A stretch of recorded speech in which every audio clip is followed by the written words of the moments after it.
internal resistance, charging and discharging.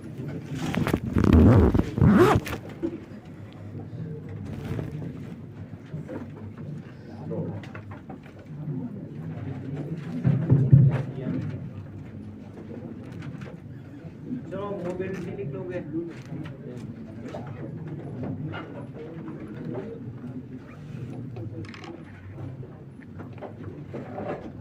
Mobility तो बातें बंद कर दो। मोबिलिटी को डिनोट करते हैं हम लोग म्यू से।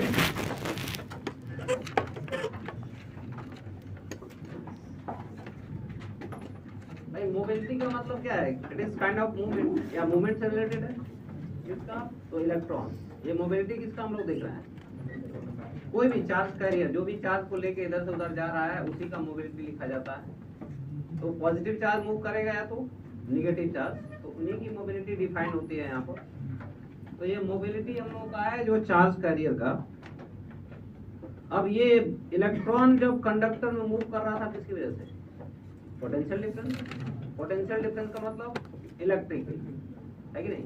तो इलेक्ट्रिक फील्ड जब अप्लाई करते हैं तो इलेक्ट्रॉन्स पे फोर्स लगता है और वो ड्रिफ्ट वेलोसिटी गेन करता है। अब हम लोग का ड्रिफ्ट वेलोसिटी जो ड्रिफ्ट वेलोसिटी vd आया था, अब ये इलेक्ट्रिक फील्ड E अप्लाई करते हैं तो ये हम लोग को मिल रहा था। तो इस इलेक्ट्रिक फील्ड का वैल्यू 1 यूनिट अगर अप्लाई करें यानी कि यूनिट इलेक्ट्रिक फील्ड, तो कितना ये vd गेन करेगा या ड्रिफ्ट वेलोसिटी, उसी को हम लोग क्या बोलते हैं?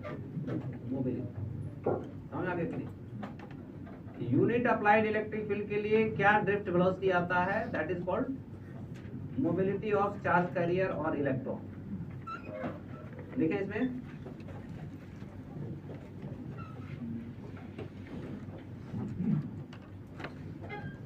the drift velocity per unit applied electric field, the drift velocity per unit applied electric field,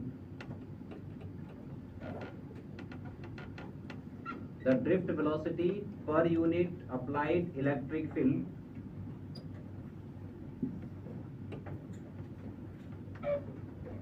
per unit applied electric field is called mobility, is called mobility. That is mu equal to vd by e। ये हम लोग का formula बन गया। वैसे vd का value भी हम लोग लिखे थे, कुछ क्या था?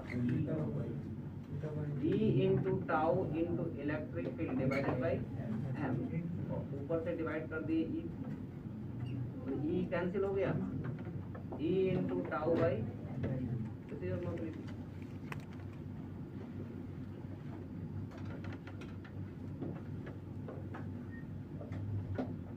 इसका यूनिट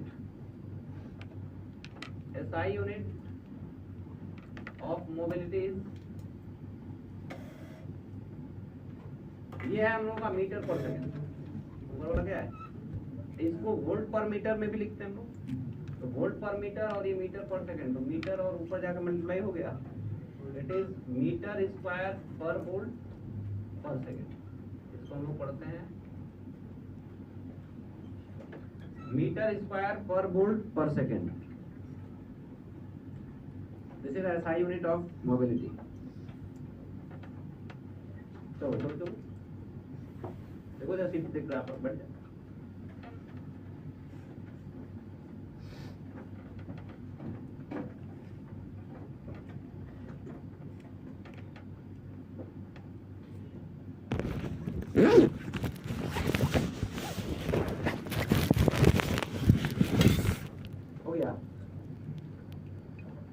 चार्जिंग और डिस्चार्जिंग को हम लोग सेल का देखे थे।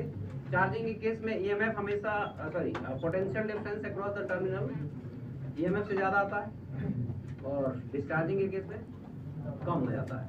और कितना कम होगा? तो I into R, where R is internal resistance of the series parallel combination पढ़ लिए थे। J equal to sigma E बताया था, ठीक है, ओम्स लॉ का ही था। इसके बाद हम लोगों का किरचॉफ लॉ।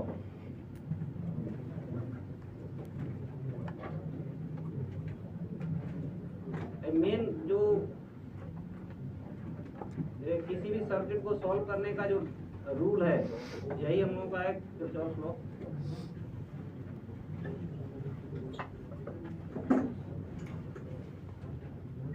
DTS2 में combination of resistors electric power bulb, और किरचॉफ लॉ कहाँ दिया है?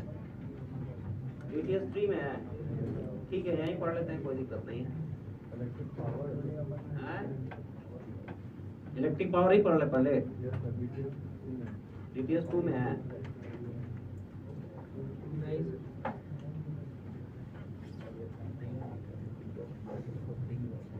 चलो तो इलेक्ट्रिक पावर ही पहले पढ़ लेते हैं हम लोग।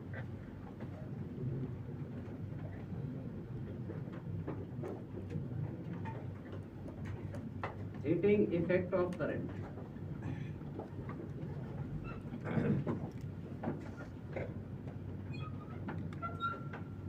Heating effect of current.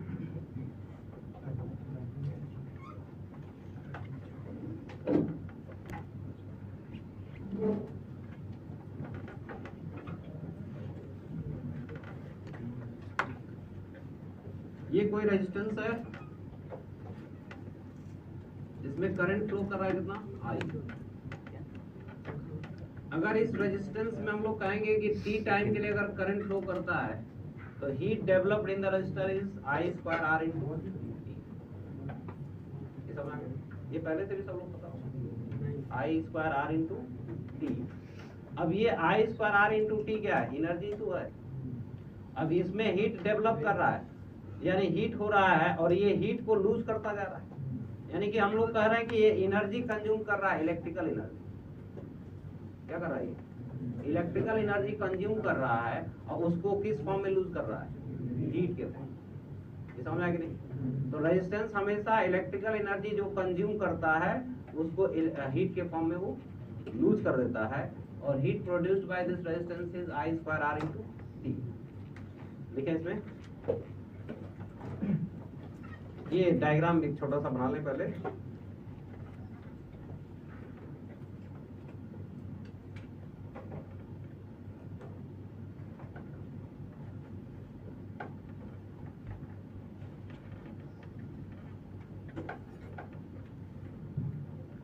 If current I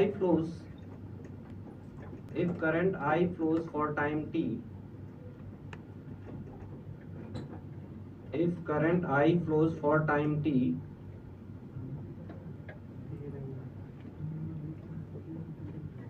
then the heat produced by the resistor, then the heat produced by the resistor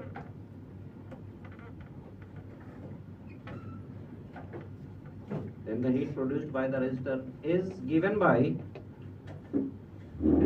H equal to I square R into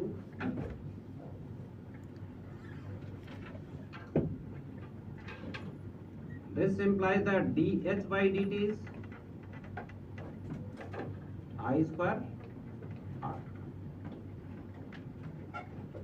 ये dH by dt क्या है? Rate of heat developed in the register, और rate of heat develop in the register का मतलब उसी rate से ये energy consume कर रहा होगा, और रेट ऑफ एनर्जी कंज्यूम या रेट ऑफ एनर्जी जो होता है क्या कराता है? पावर। तो ये हम लोग का जो लिखा हुआ है, इसलिए इसको हम लोग क्या बोल सकते हैं? Power of register, power consumed by the register is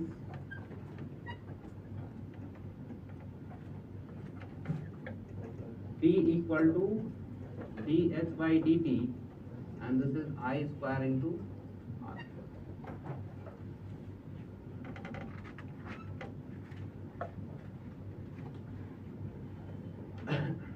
अब पोटेंशियल डिफरेंस इसके क्रॉस हमें अगर V बोलते हैं, if potential difference across this resistor is V, if potential difference across the resistor is V, then V equal to I into R लिख सकते हैं. That's why power I square R, इसमें I की जगह पर V by R लिखे तो it is V square by R, और it is I into, मतलब ये तीन फार्मूला बन जाएगा. ये इसका जो पावर है वो हम लोग ये तीन फार्मूला है.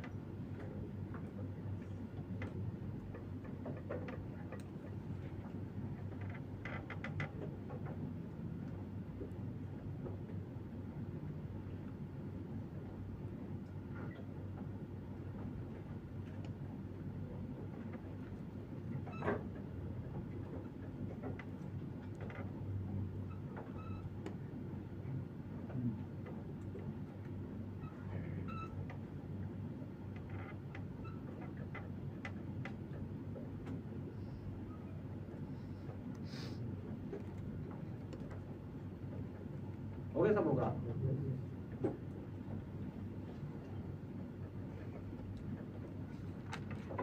पावर ऑफ सेल क्या होगा? पावर ऑफ सेल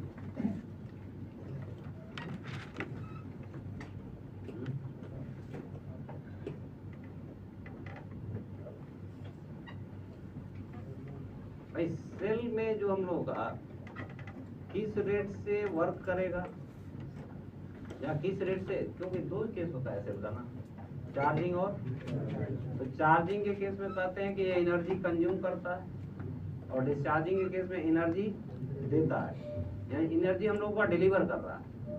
तो हम लोग कहेंगे कि पावर कंज्यूम और पावर डिलीवर्ड, ये दो केस हो गया इसका. तो पावर कंज्यूम कितना है और पावर डिलीवर कितना है, तो it is power of cell, and this is nothing EMF of the cell into current through the cell. ठीक है, EMF of the cell into current through the cell, where E is EMF of the cell and I is current through the cell. Current through the cell.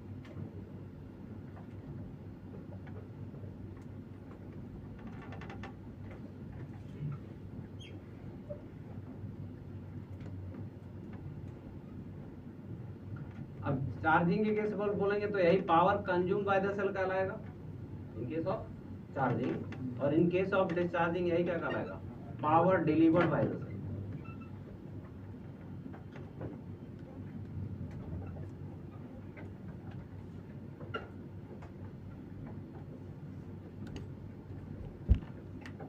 Formula लिख लिए, लिखें इसमें आगे. In case of charging power is consume by the cell. In case of charging, power is consumed by the cell.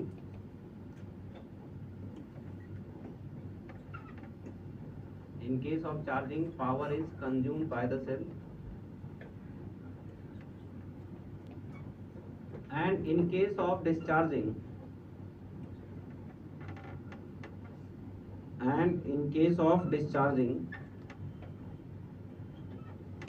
power is delivered by the cell.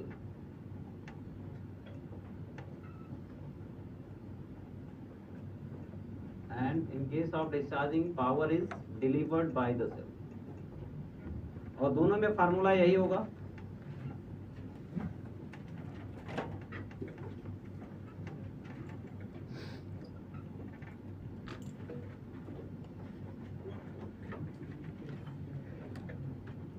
ये हो गया, सब होगा. बल्ब बल्ब का हम लोगों का पावर,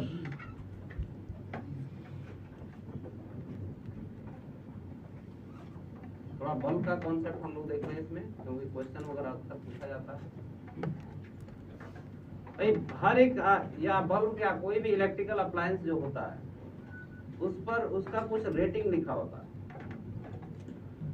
जैसे बल्ब की बात करते हैं तो 100 वॉट, 50 वॉट, और उसपे एक वोल्टेज भी लिखा है, जनरली कितना, 220 वोल्ट लिखा होता है ना ये। तो अगर हम लोग कहेंगे कि किसी बल्ब का रेटिंग, अगर मान लिया रेटिंग इसमें हम लोगों का 100 वॉट और 220 वोल्ट ये दिया, दिस इज द रेटिंग। अब इस रेटिंग का मतलब क्या है, उस बल्ब के रेटिंग का मतलब यह है कि जब बल्ब के क्रॉस 220 वोल्ट अप्लाई करेंगे तो वो 100 जूल एक सेकंड में कंज्यूम करेगा। समझ आ गई? 220 वोल्ट जब अप्लाई करेंगे तो वो एक सेकंड में 100 जूल वो कंज्यूम करेगा एनर्जी, उसी को हम लोग उसका पावर बोल रहे हैं। अगर 220 वोल्ट से कम अप्लाई करेंगे तो कम कंज्यूम होगा। अब जब 220 वोल्ट होता है और ये 100 जूल पर सेकंड कंज्यूम कर रहा है, उस समय कहते हैं कि बल्ब का जो ब्राइटनेस है वो maximum, this is full brightness. लेकिन अगर वोल्टेज कम हो गया तो बल्ब डिम होता है, बल्ब डिम हो गया इसका मतलब उसका ब्राइटनेस कम हो गया। समझ आ गया? 220 वोल्ट से ज्यादा अप्लाई होगा क्या होता है, फ्यूज हो जाता है, पता है ना ये। तो यानी 220 वोल्ट से जैसे ही ज्यादा होगा उसके क्रॉस वोल्टेज तो बल्ब फ्यूज हो जाएगा। तो ये कॉन्सेप्ट हम होगा बल्ब का। दूसरा चीज, जिसका पावर कंजम्पशन, अगर मान लें सर्किट में बहुत सारे बल्ब लगे हुए हैं तो जिस बल्ब का पावर कंजम्पशन सबसे ज्यादा होगा उसी का ब्राइटनेस सबसे ज्यादा होगा। ये समझ गए? जिस बल्ब का, बहुत सारे अगर बल्ब हैं सर्किट में, तो जिसका पावर कंजम्पशन सबसे ज्यादा आएगा उसका ब्राइटनेस सबसे ज्यादा है। लिखे इसमें, ये लिख लिए क्या? ये जो लिखा है इसी को लिखो, इसी पर हम लोग थियरी पढ़ रहे हैं। रेटिंग जो भी बल्ब का लिखा है उसी पर हम लोग थियरी देख रहे हैं।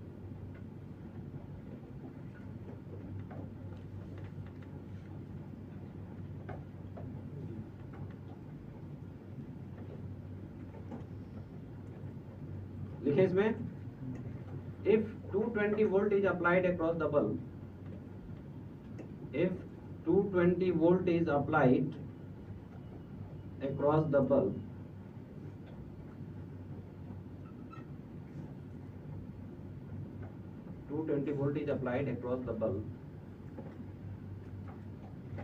it will consume 100 joule in 1 second. It will consume 100 joule in 1 second.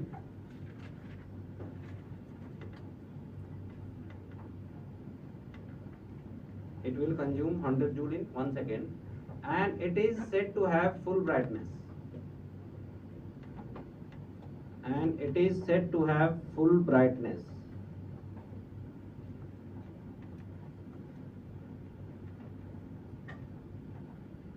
And it is said to have full brightness. हो गया? दूसरा पॉइंट क्या है? If voltage is less than 220 volt, if voltage is less than 220 volt,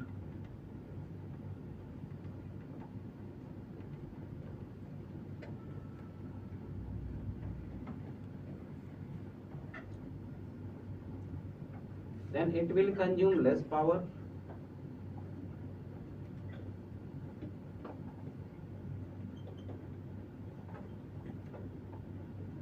Then it will consume less power and its brightness will be decreased.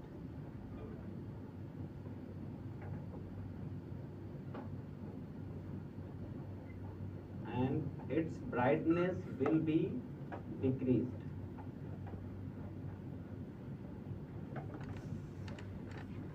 Third point, if voltage is greater than 220 volt,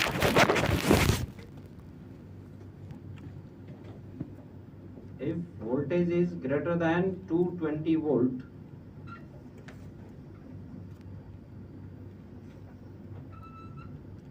then the bulb will get fused. Then the bulb will get fused.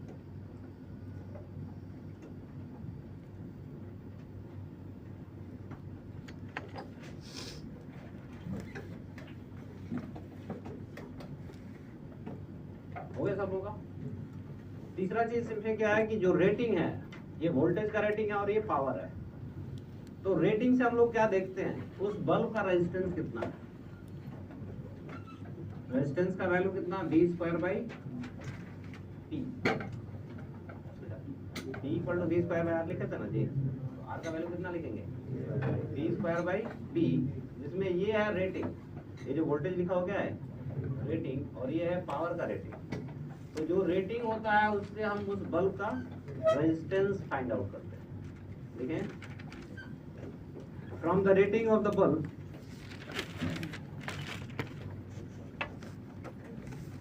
from the rating of the bulb we calculate its resistance. From the rating of the bulb we calculate its resistance,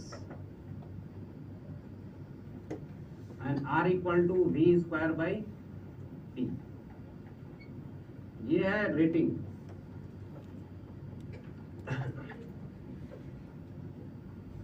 where V is voltage rating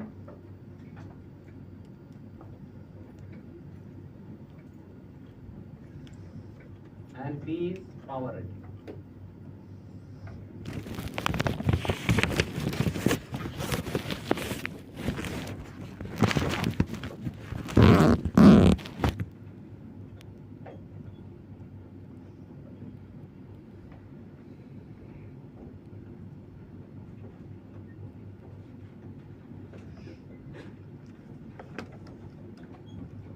हो गया सब लोग का। तो ये पूरा concept है bulb का। अब इन पे हम लोग क्वेश्चंस कुछ देखें।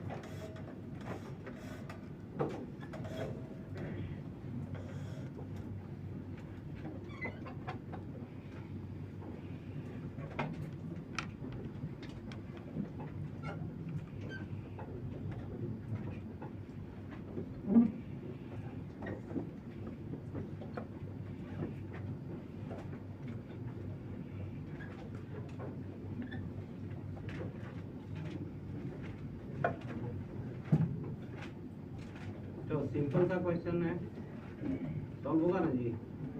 केवीएल केसीएल तो पढ़ा ही नहीं, तो सॉल्व कैसे होगा।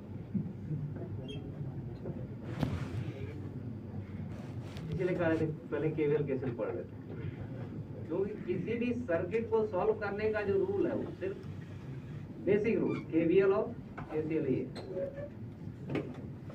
चलो दूसरा क्वेश्चन लिखते हैं फिर।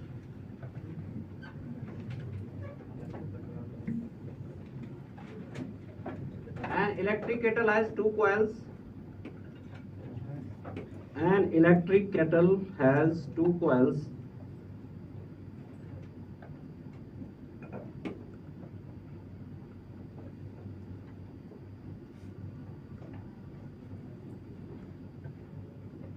When first coil is switched on,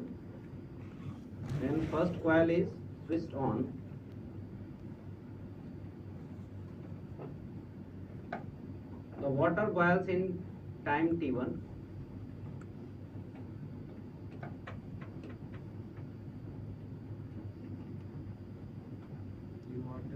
When first coil is switched on, the water boils in time t1.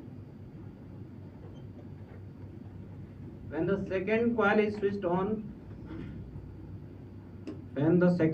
is switched on,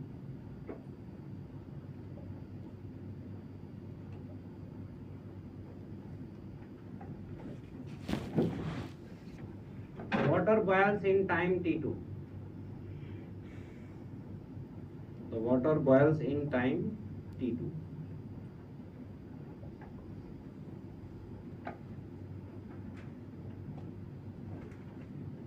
Find the time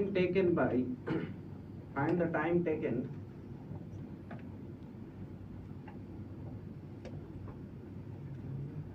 Find the time taken when the two coils are switched on simultaneously.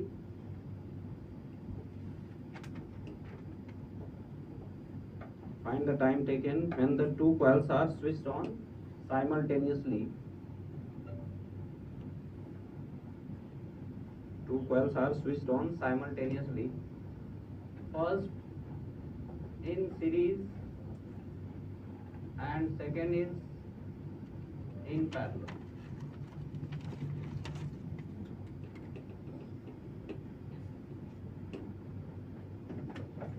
यानी एक बार दोनों को series में switch on किया जाता है एक साथ, दूसरी बार पैरेलल में दोनों को रख के स्विच ऑन किया जाता है।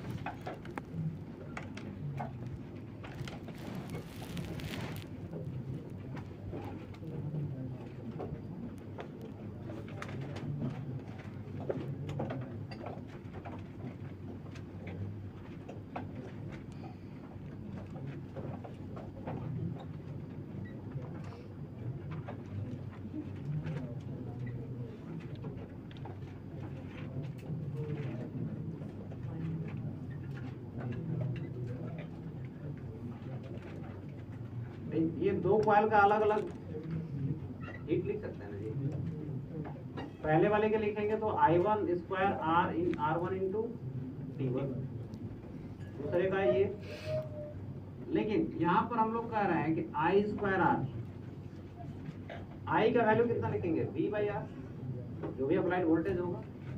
अप्लाइड वोल्टेज कितना V, तो V बाई R1, तो ये हम लोग का आ गया V square by R1 into,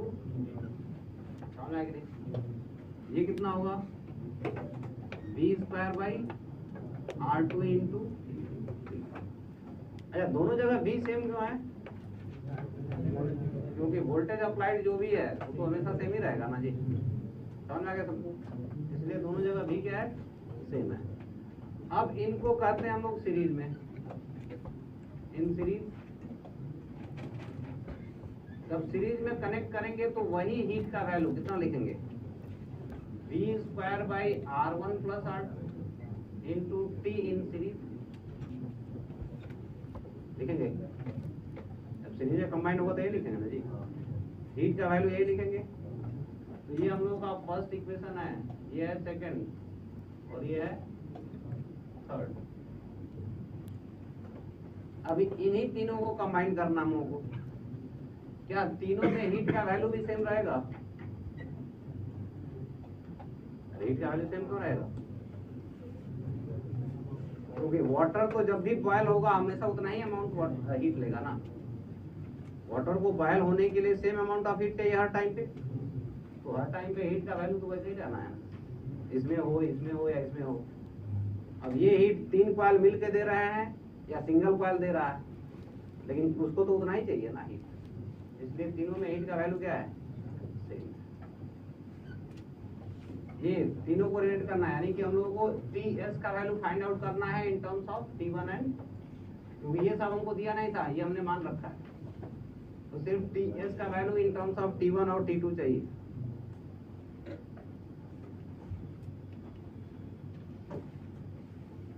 यहाँ से Ts का वैल्यू कितना है जी, H by V square R1 plus होगा, इनको अलग अलग अगर लिख लें, H R1 by V square plus H R2 by V square. और पहले वाले इक्वेशन से ये दिख रहा है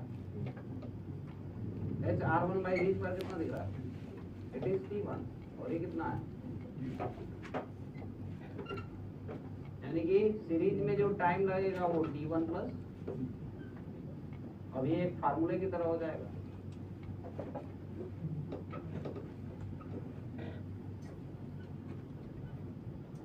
दूसरा in parallel,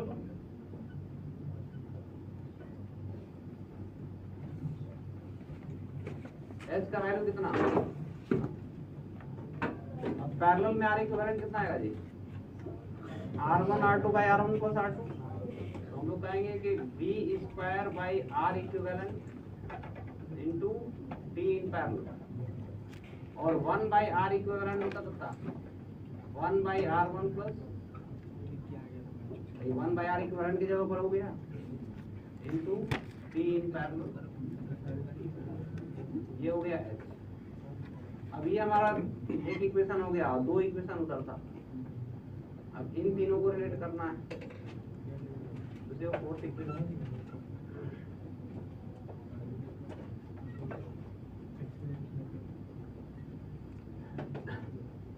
d square by r, d square by r कौन सा दिख रहा है? दिख रहा है ना जी, इस b स्क्वायर को मल्टीप्लाई कर लो, कितना आया?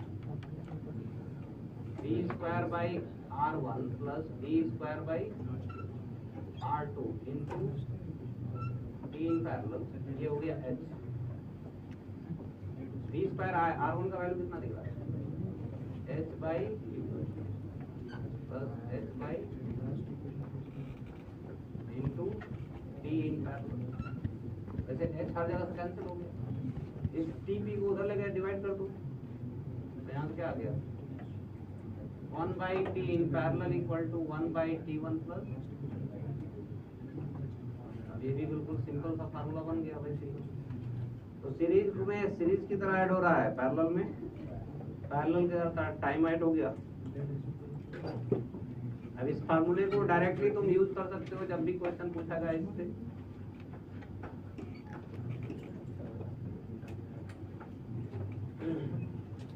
अब ये हमने रैंडम करा दिया है, इसमें अब बाद में कोई टाइम दिया है, मान लीजिए ये पहला वाला 8 मिनट ले रहा था, ये 10 मिनट ले रहा है, तो ये हो गया 18, और ये कितना हो गया? 80/18 हुआ ना जी।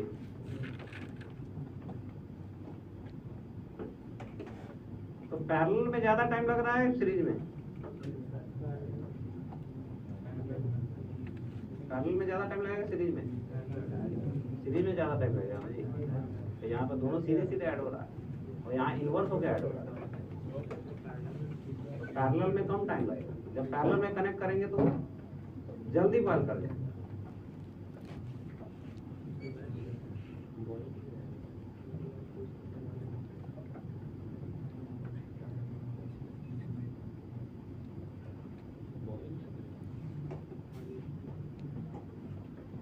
हो गया सब लोग? चलो ये अभी सीरीज पैरेलल को हम लोग कॉम्बिनेशन पढ़े थे ना, बल्ब के लिए थोड़ा सीरीज और पैरेलल का कॉम्बिनेशन देख लें।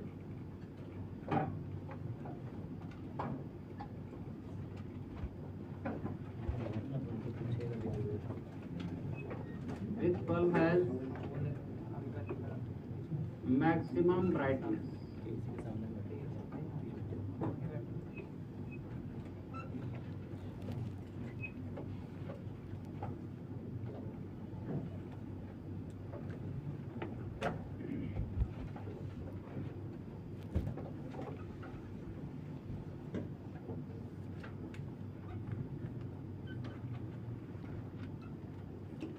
A, B and A के लिए जो रेटिंग है it is 100 what, 200 volt, 50 what, 200 volt, 25 what, 200 volt.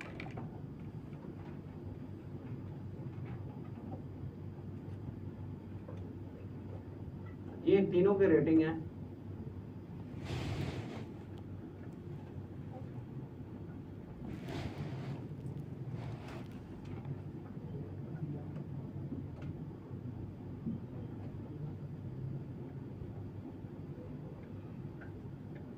कौन सा बल्ब का ब्राइटनेस सबसे ज्यादा है?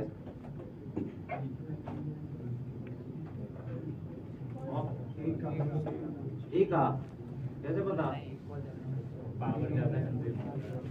100 वाट का है इसलिए,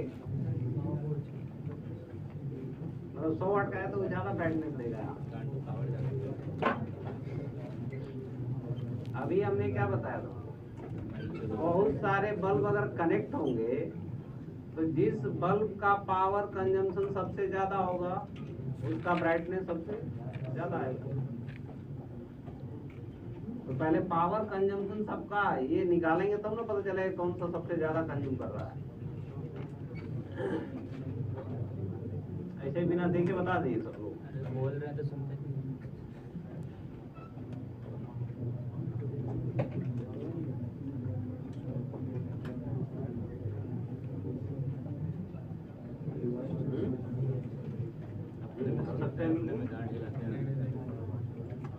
रेजिस्टेंस सबसे ज्यादा किसका होगा?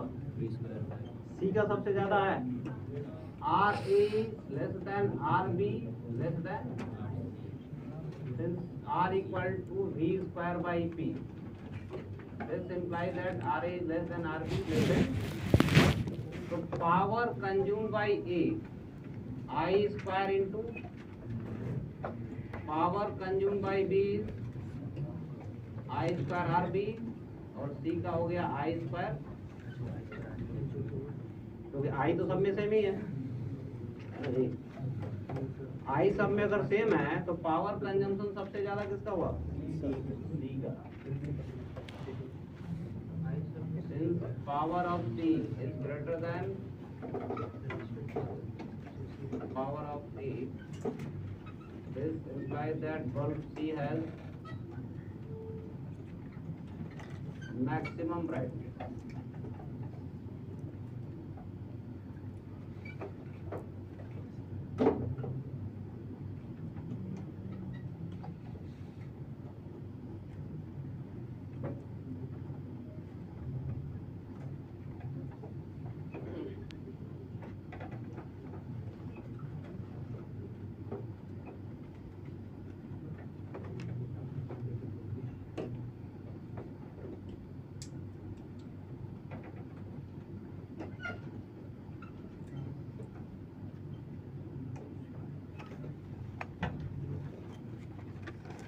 हो गया सब होगा।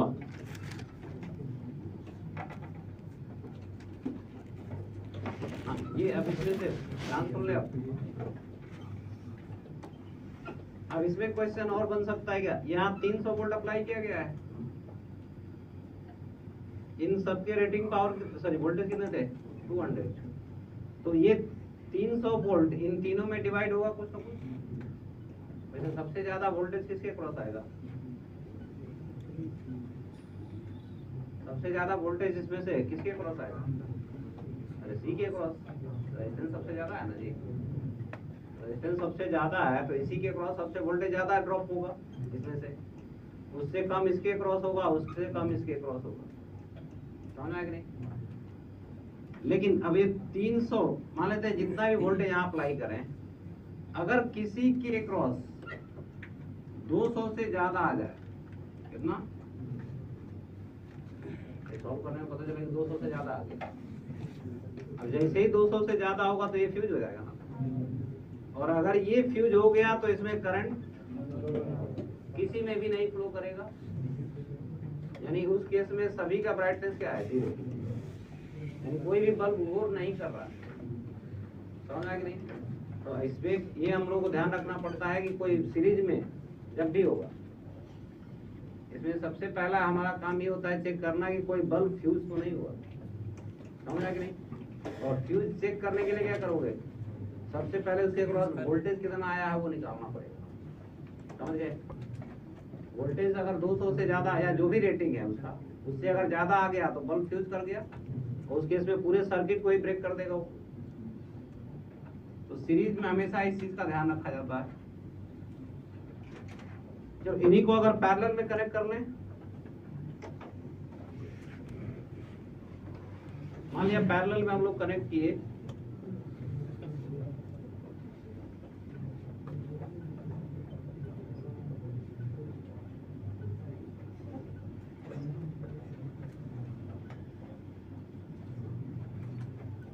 ये ईएमएफ का वैल्यू है मान लेते हैं 150 वोल्ट।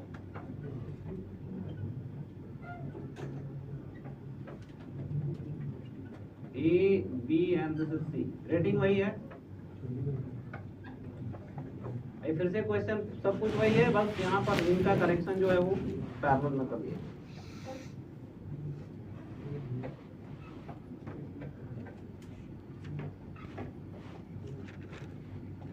तो इनमें सभी में पावर कंजम्पशन कंपेयर करना होगा, किसका सबसे ज्यादा है? ए का भाई ए का सबसे ज्यादा आया।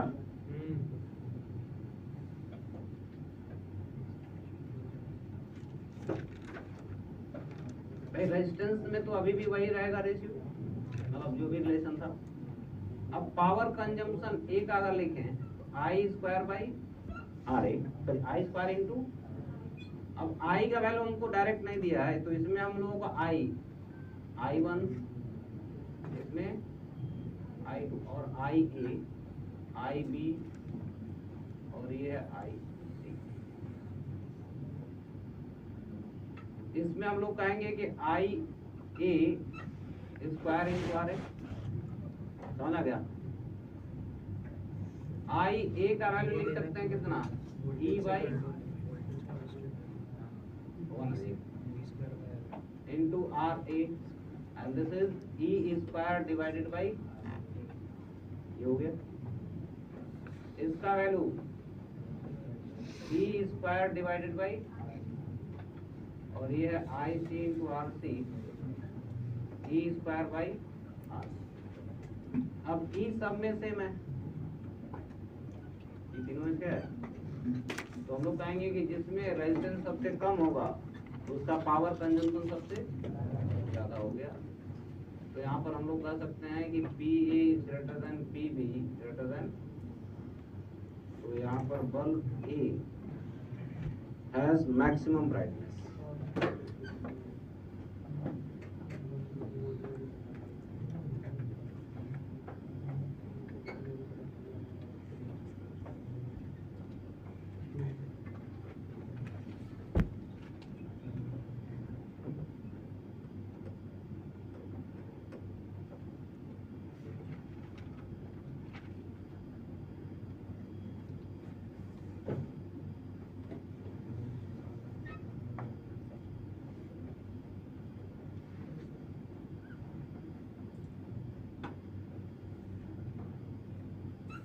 हो गया।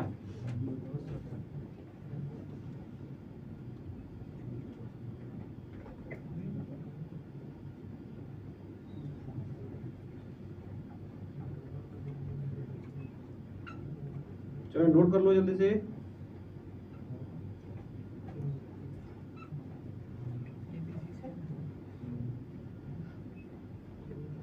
ये सर्किट बना लिए थे सब लोग।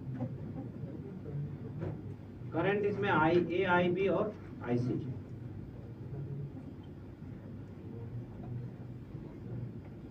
चलो थोड़ा मिक्स टाइप बना लेते हैं।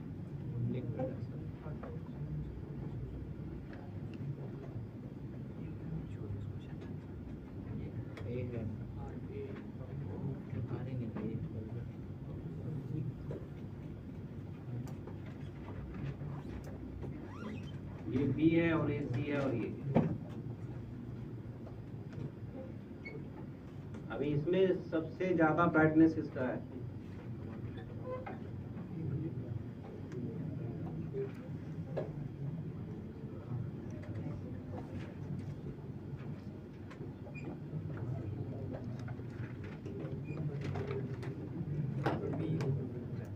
क्वेश्चन वही है।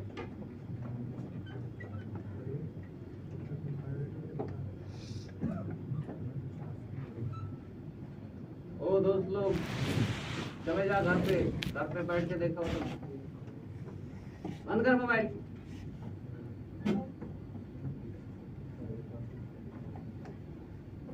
मोबाइल से बहुत लगाव हो गया। अगले क्लास में बैठने नहीं देंगे।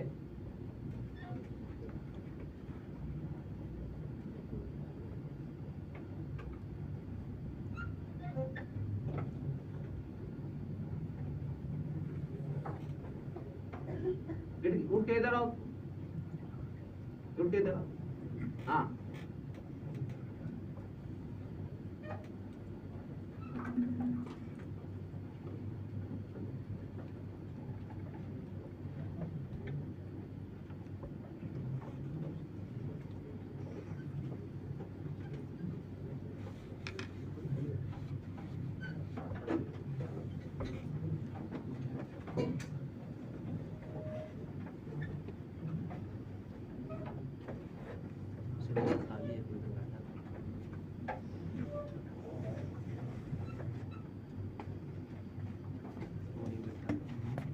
क्वेश्चन लिखा है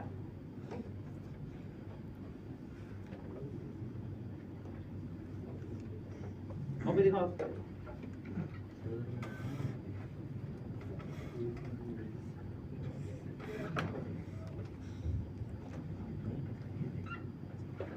कहाँ लिखा है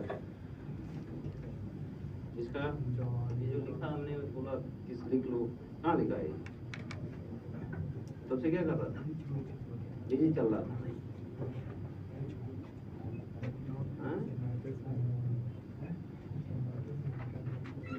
तुमको स्प्राइट देने में इतना टाइम लग गया, फिर ये पूरा लिख ही नहीं पाया। बेटा वकीलों से ज्यादा घसीटता हूँ मैं, समझ गया कि नहीं? हाँ।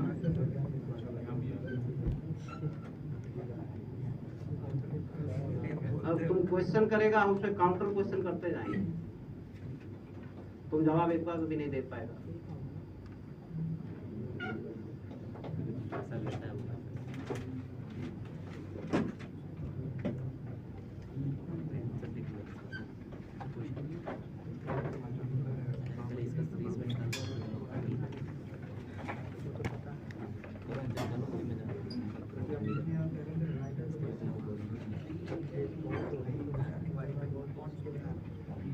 देखो जो भी तुम लोगों को मोबाइल से बहुत लगाव है, घर पे बैठा करो, जिसको भी है।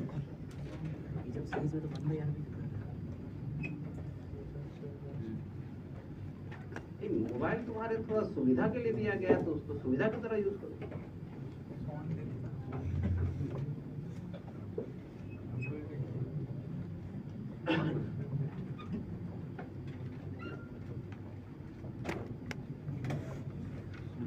पहले तो मोबाइल स्विच ऑफ सब लोगों का नहीं हो रहा है, ये मतलब मैं बोल रहा था कि स्विच ऑफ करके रखा। एक दिन मूड खराब होगा, मोबाइल ही बंद करा देंगे तुम्हारे पास में। ये जो कह रहे हैं ध्यान सुना करो।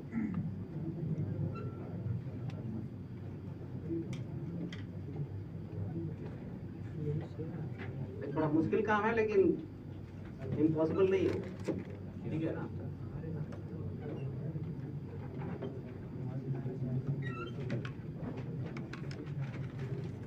चलो इसमें से कितने लोगों को आंसर मिला? एक का सबसे ज्यादा होगा, क्यों?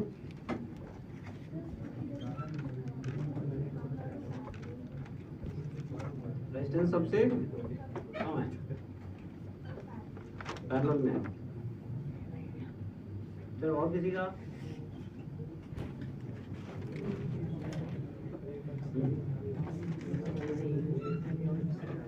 हाँ यहाँ दोनों के पास।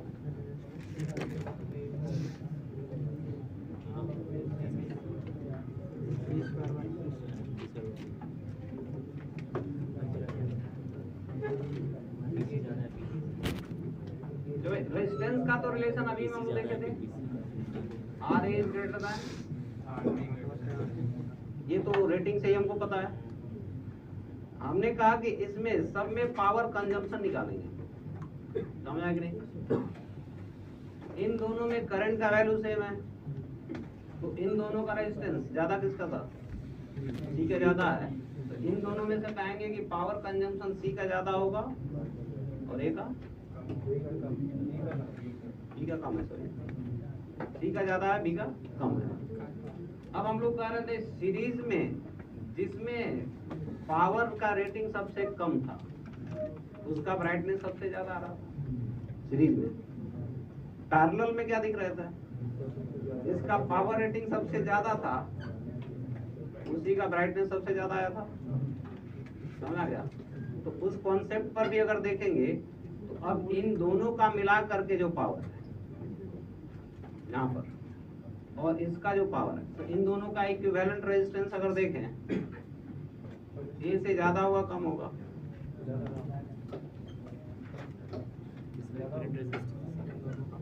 इन दोनों कितना आ रहा है इससे ज्यादा आएगा? कैसे पता कि इससे ज्यादा आएगा?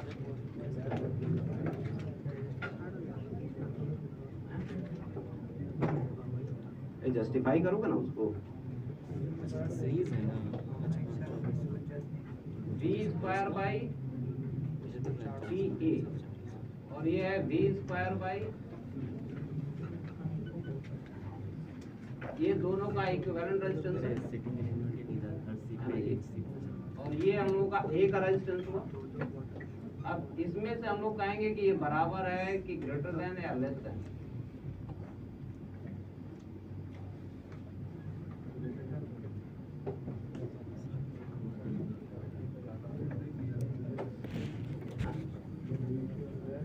लेस देन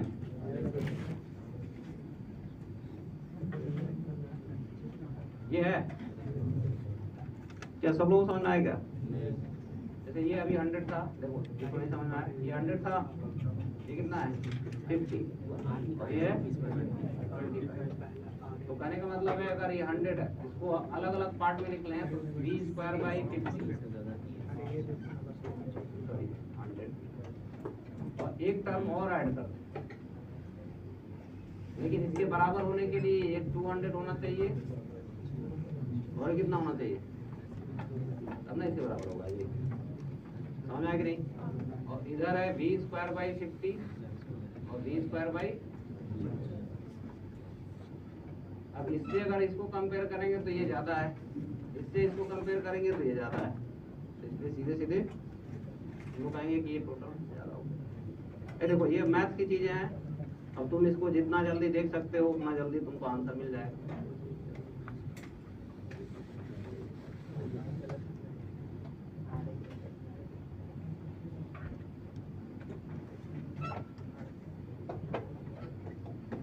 चलो ये मतलब अभी जो बता रहे थे हम, इन दोनों में से पावर इसका सबसे ज्यादा है, यानी इसमें ब्राइटनेस सी का ज्यादा होगा बी का। अब जब पैरेलल में था तो जिसका पावर रेटिंग सबसे ज्यादा था उसी का ब्राइटनेस सबसे ज्यादा था पैरेलल में। सीरीज में जब था सारा तो इसमें पावर रेटिंग सबसे कम था, उसका ब्राइटनेस सबसे ज्यादा था। पैरेलल में जिसका पावर रेटिंग सबसे ज्यादा था उसी का ब्राइटनेस सबसे ज्यादा था। समझ में आ गई? तो हम कहेंगे कि अब डायरेक्टली ए का पावर रेटिंग सबसे ज्यादा है तो ए का ब्राइटनेस सबसे ज्यादा होगा। आंसर लिख लोगे? हाँ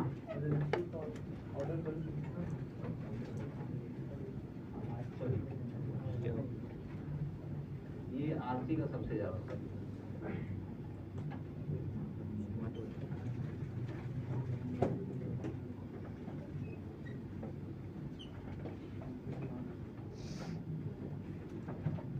चलो इसके बाद हम लोग देख लेते हैं किरचॉफ्स लॉ।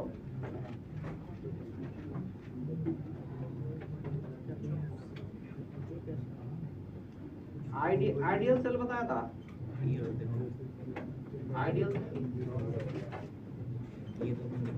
आइडियल सेल कुछ नहीं, जो भी हम लोग सेल पढ़े थे उसमें इंटरनल रेजिस्टेंस कुछ था ना जी। इंटरनल रेजिस्टेंस अगर 0 हो जाए तो उसी को हम लोग क्या बोलते हैं? Ideal cell. समझ आ गया? अगर किसी सेल का इंटरनल रेजिस्टेंस 0 है तो उसको हम आइडियल सेल बोलते हैं। क्लियर हो गया सब लोगों को?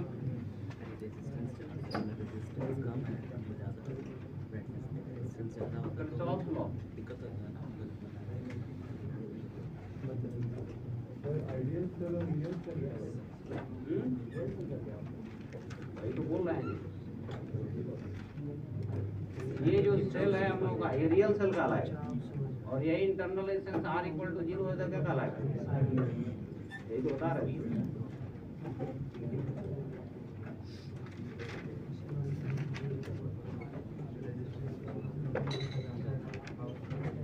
इसका आंसर लिखे थे, bulb A has maximum brightness.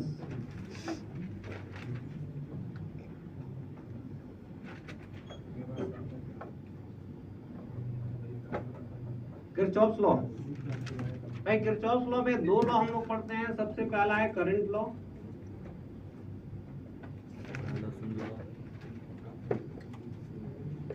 Kirchhoff's current law, in short KCL।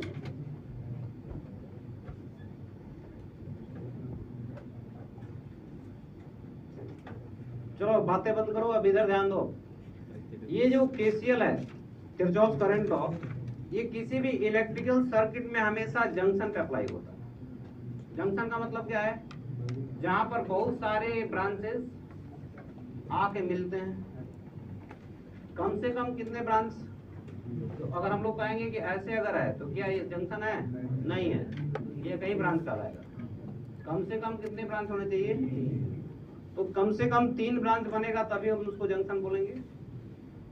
2 branch अगर है तो हम लोग उसको एक ही ब्रांच मानते हैं, 2 कॉर्नर है।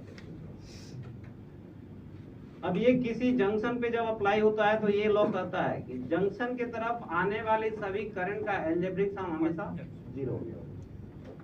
जंक्शन तरफ या जंक्शन पे मीट करने वाले सभी करंट का अलजेब्रिक सम हमेशा 0 होता है। और ये लॉ जो भी है दैट इज, क्योंकि करंट का मतलब क्या है? चार्ज का फ्लो है कि नहीं? तो चार्ज का फ्लो क्या है? इसका मतलब ये चार्ज कंजर्वेशन पर ही बेस्ड है। भाई चार्ज कहीं खत्म या क्रिएट नहीं हो सकता है जंक्शन पे, इसका मतलब चार्ज हमेशा क्या रहेगा? कंजर्व। इसमें स्टेटमेंट लिखेंगे,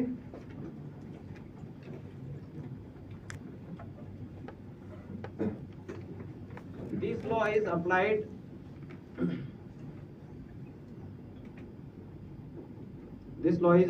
at a junction of an electrical circuit.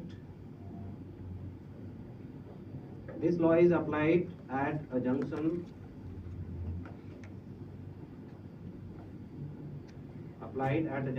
of an electrical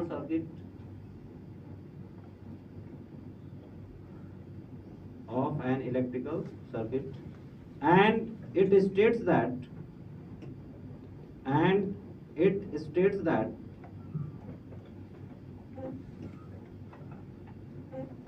the algebraic sum of all the currents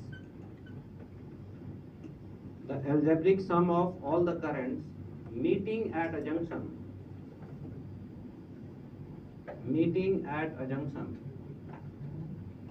is always 0.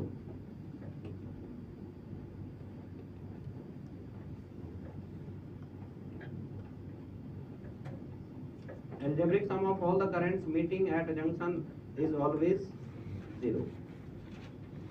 For example, ये डायग्राम है एक और ये हम लोग का जंक्शन।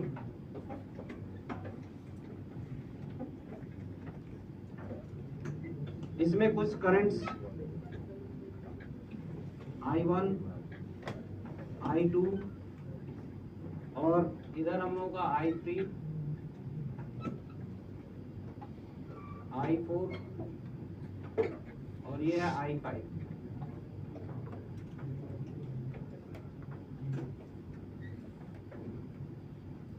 तो ये वाला जो 3 करंट दिखा रखे हमने, ये तो जंक्शन पे मीट नहीं कर रहा है, जंक्शन से दूर जा रहा है ना। तो हम लोग कहेंगे कि अगर इधर करंट I5 है, अपोजिट में -I5 होगा ना जी, इधर -I4, इधर -I3, ये समझ आ गया? तो ये -I3, -I4, -I5 और I1 और I2, ये अब सब मिलेगा ना जी।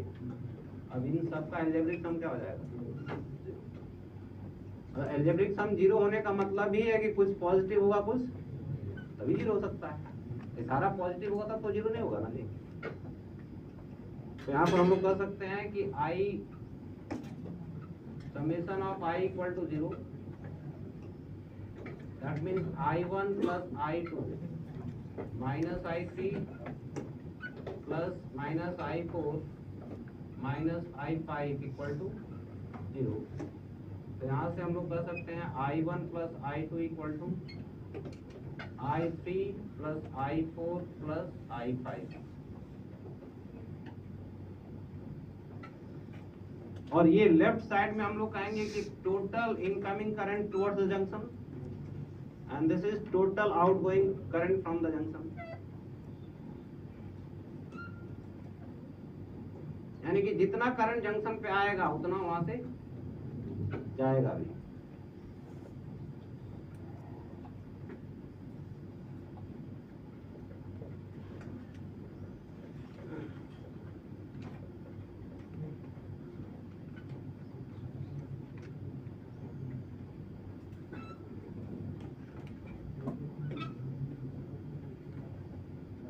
गए सब होगा।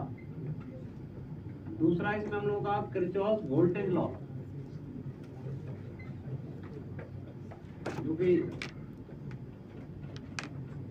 केवीएल कहलाता है, ये in short KVL, Kirchhoff voltage law.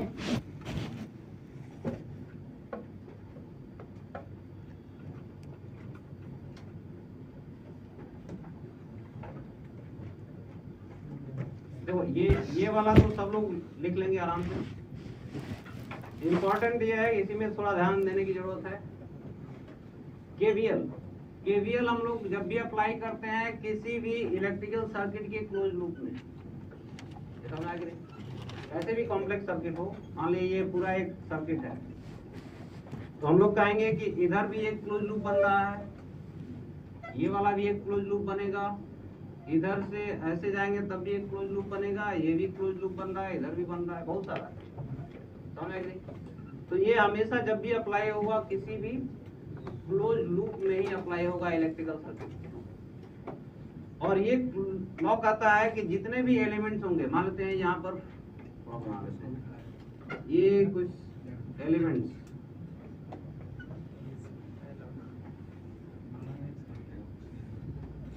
ये एक क्लोज लूप बना हुआ दिख रहा ना, इसमें जितने भी एलिमेंट्स हैं ये सारे एलिमेंट्स कहलाते हैं। इस लूप में जितने भी एलिमेंट्स हैं सबके क्रॉस कुछ ना कुछ पोटेंशियल डिफरेंस है, यहाँ पर भी है, यहाँ पर भी है, यहाँ पर भी, सब में। इन सब का जब एल्जेब्रिक सम करेंगे तो क्या आएगा? 0। इन सब का जब एल्जेब्रिक सम करेंगे तो, अब एल्जेब्रिक सम 0 होने का मतलब कहीं पोटेंशियल डिफरेंस पॉजिटिव है, कहीं नेगेटिव, ये समझ आ गया? तो ये लॉ हम लोग का किसी भी क्लोज लूप में अप्लाई होगा, और ये कहता है कि जितने भी एलिमेंट्स हैं उनके क्रॉस पोटेंशियल डिफरेंसेस का एल्जेब्रिक सम हमेशा 0। स्टेटमेंट लिखें,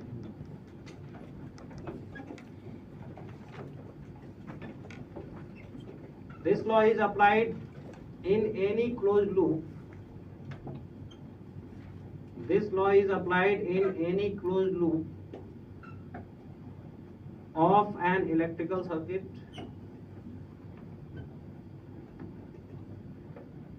this law is applied in any closed loop of an electrical circuit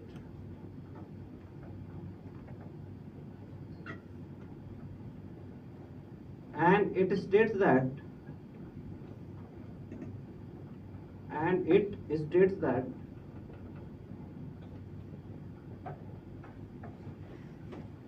the algebraic sum of potential differences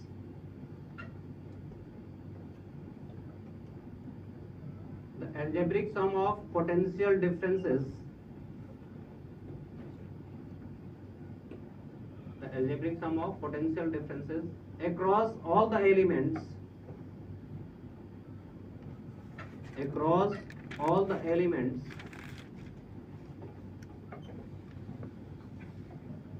in a closed loop, across all the elements in a closed loop is always 0.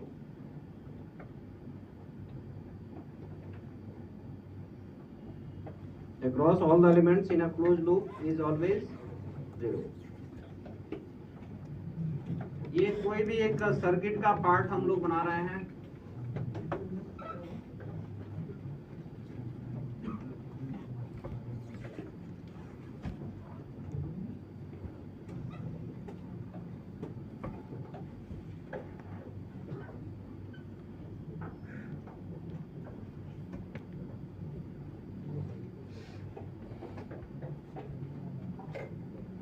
इधर भी कुछ connect होगा,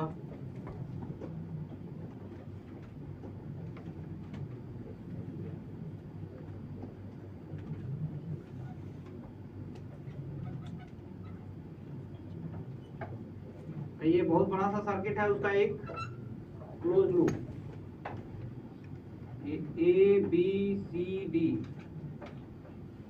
एक close loop दिख रहा है ना, इसमें हम लोग मान लेते हैं ये हम लोग का V1 V2 या R1, और ये है V1 R2 R1 V1, ये 4 होगा। R2 D2 R3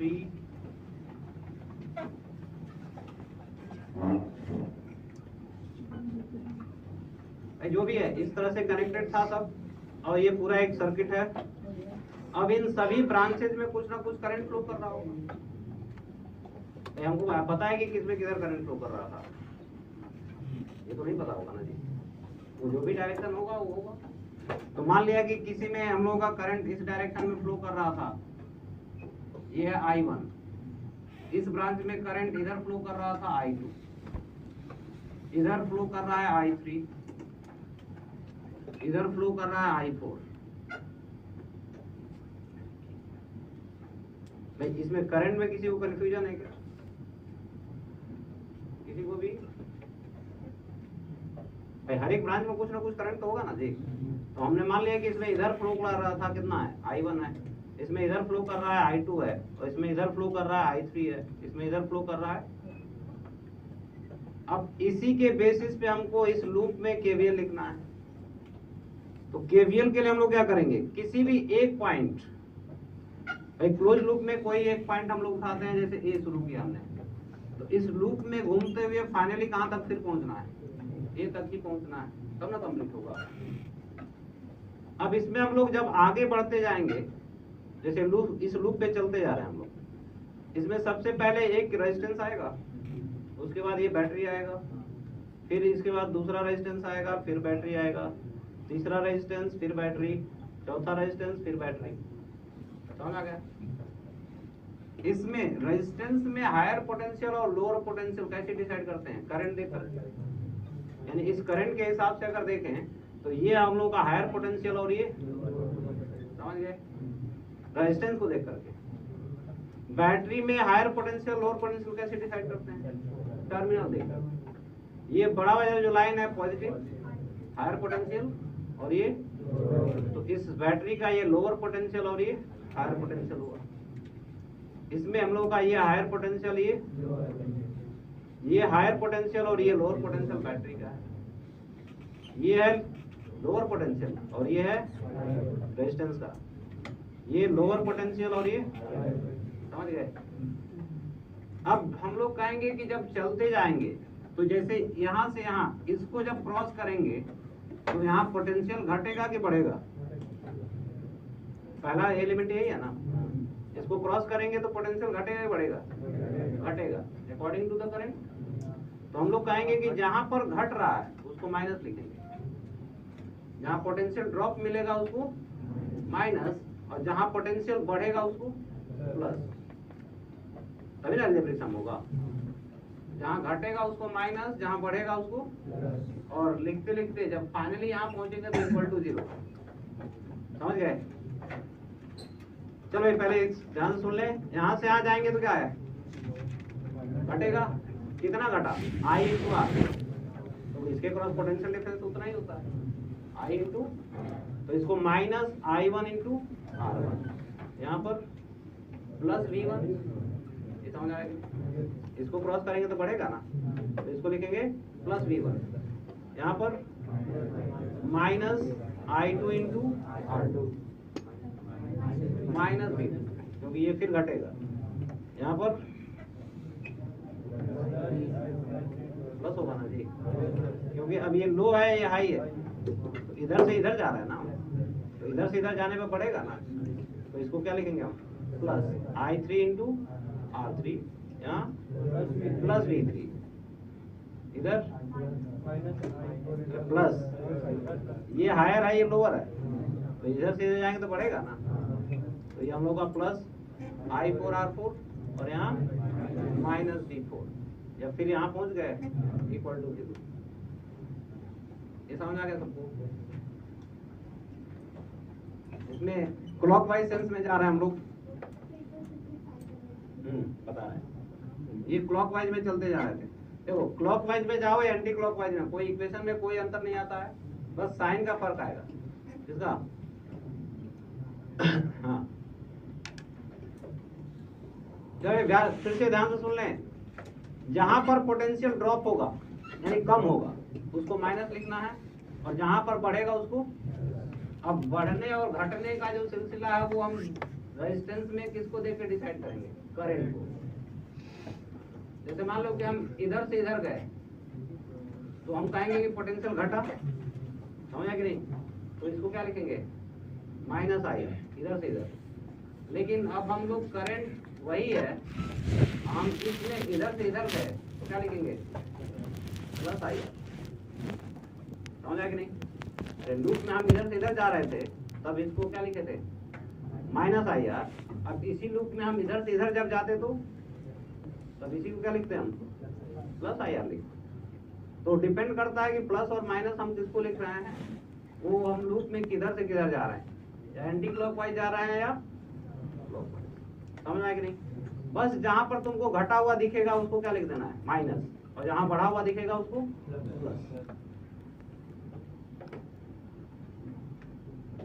जैसे यहाँ से हम लोग यहाँ गए तो ये हायर पोटेंशियल हो रही है लोअर, तो minus I are I1 into R1।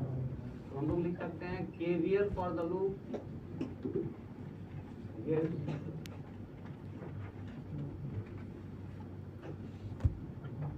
Minus I1 R1 आगे प्लस V1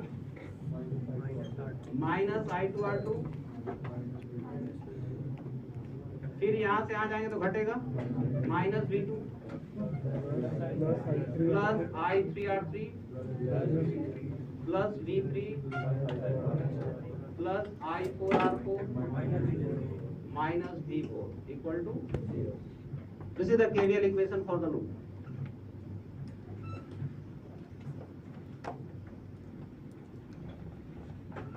और इसी इक्वेशन में माइनस पूरे में मल्टीप्लाई कर दें इसी इक्वेशन में, तो ये आएगा I1 R1 I2 R2 plus V2 I3 R3 minus V3 I4 R4 equal to, और ये वाला इक्वेशन मिलेगा जब एंटी क्लॉकवाइज में जाओगे। समझ गए? यही वाला इक्वेशन क्या मिलेगा जब एंटी क्लॉकवाइज में जाएंगे। तो इक्वेशन में कोई अंतर है? अरे यही तो इक्वेशन ही है। इसलिए चाहे क्लॉकवाइज में जाओ या एंटी क्लॉकवाइज में, तुमको इक्वेशन में कोई डिफरेंस नहीं आएगा।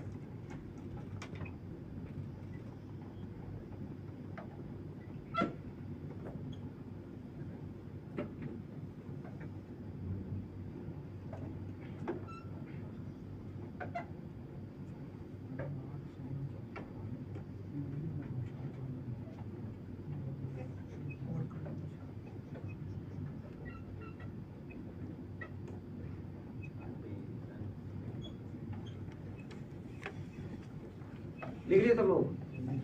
चलो ये लास्ट वाला इक्वेशन में एक बार एंटी क्लॉकवाइज जाके देखते हैं हम लोग।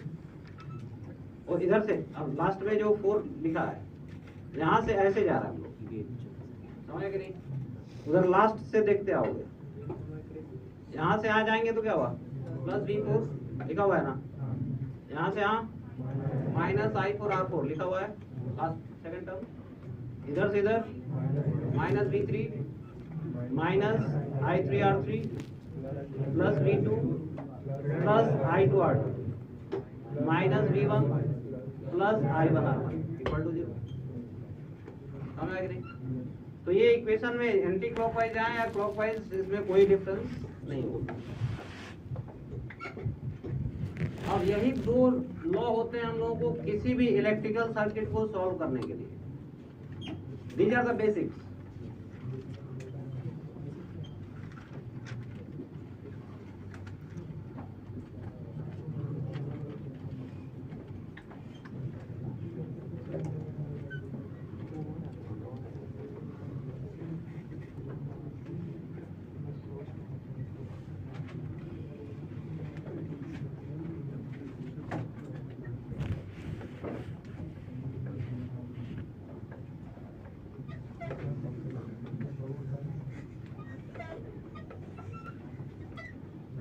ये क्वेश्चन नोट करें।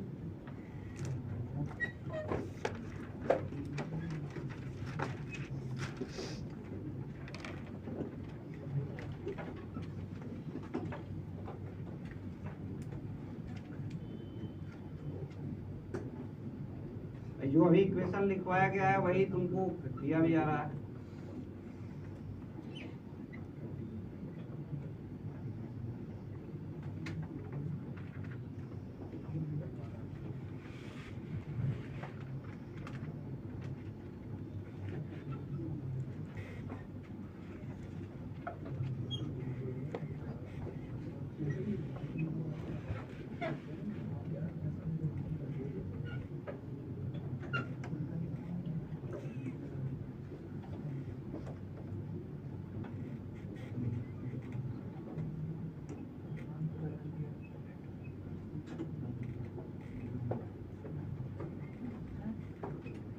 इसमें हम लोग मान लेते हैं करंट, भाई पता नहीं चला है क्लॉकवाइज है या एंटी क्लॉकवाइज, कोई भी डायरेक्शन मान लेते हैं।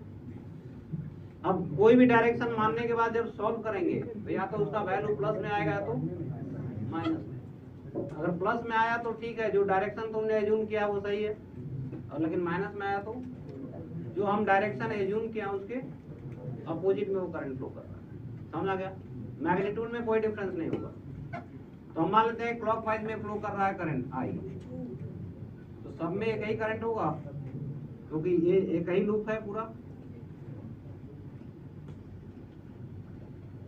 तो अब इसमें हम लोग केवीएल अगर लिखें तो यहां से यहां जाएंगे तो कितना, -5i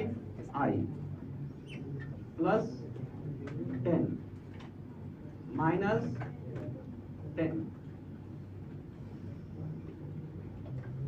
-10i +5 -10i +20 equal to, यहां से अब ये माइनस, वैसे ये तो कैंसिल हो गया, 20 + 5 ऐड हो गया और ये है -25। तो इधर 25i इक्वल टू आई का वैल्यू कितना,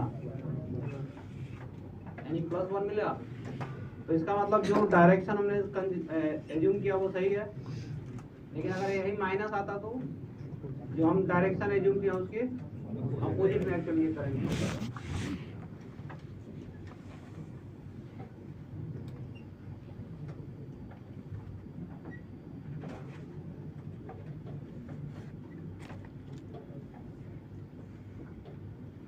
अगला एग्जाम्पल एक और, इसमें कोई डाउट तो नहीं है?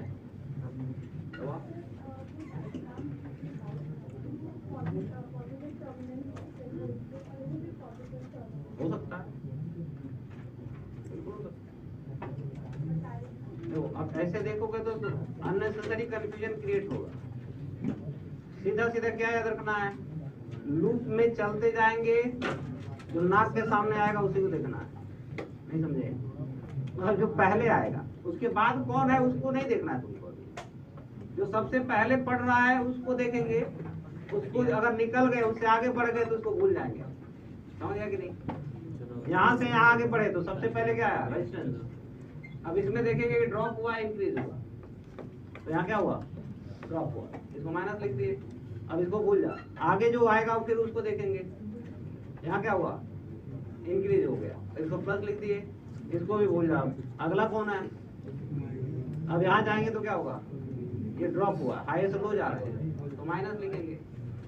अब अगला ये, कहने का मतलब है एक को क्रॉस कर गए तो उसको भूल जाओ, वो क्या था, किधर पॉजिटिव था किधर निगेटिव था, इससे कोई लेना देना नहीं। अब ये दुनिया भर की चीजें सोचोगे तो अननेसेसरी कंफ्यूजन होगा और फोकट में क्वेश्चन गलत होगा। समझ गए? तो ये नहीं करना। Find current in each branch.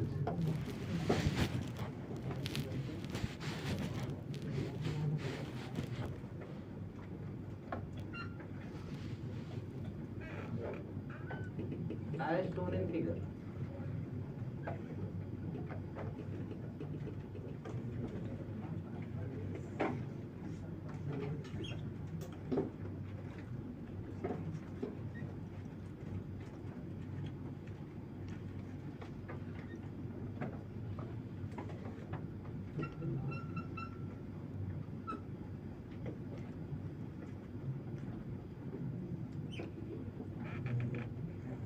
10 volt, 5 ohm, 20 volt, 5 volt, 10 ohm. ये है।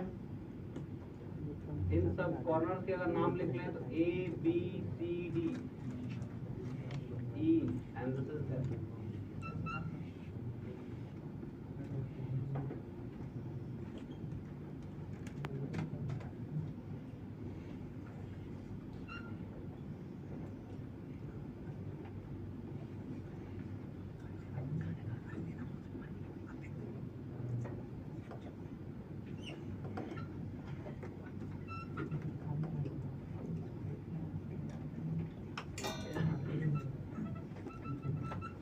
चलो एक क्वेश्चन बताते हैं, इसके बाद अगला देंगे, खुद सॉल्व करके बताओगे। ये डायग्राम पहले बना लिए क्या? जल्दी से बनाओ पहले। और बिल्कुल जो तरीका बताएंगे वही तरीका तुम हमेशा फॉलो करोगे।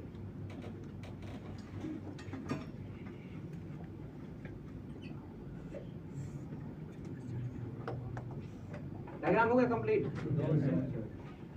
अभी कोई बना रहा? जल्दी जल्दी।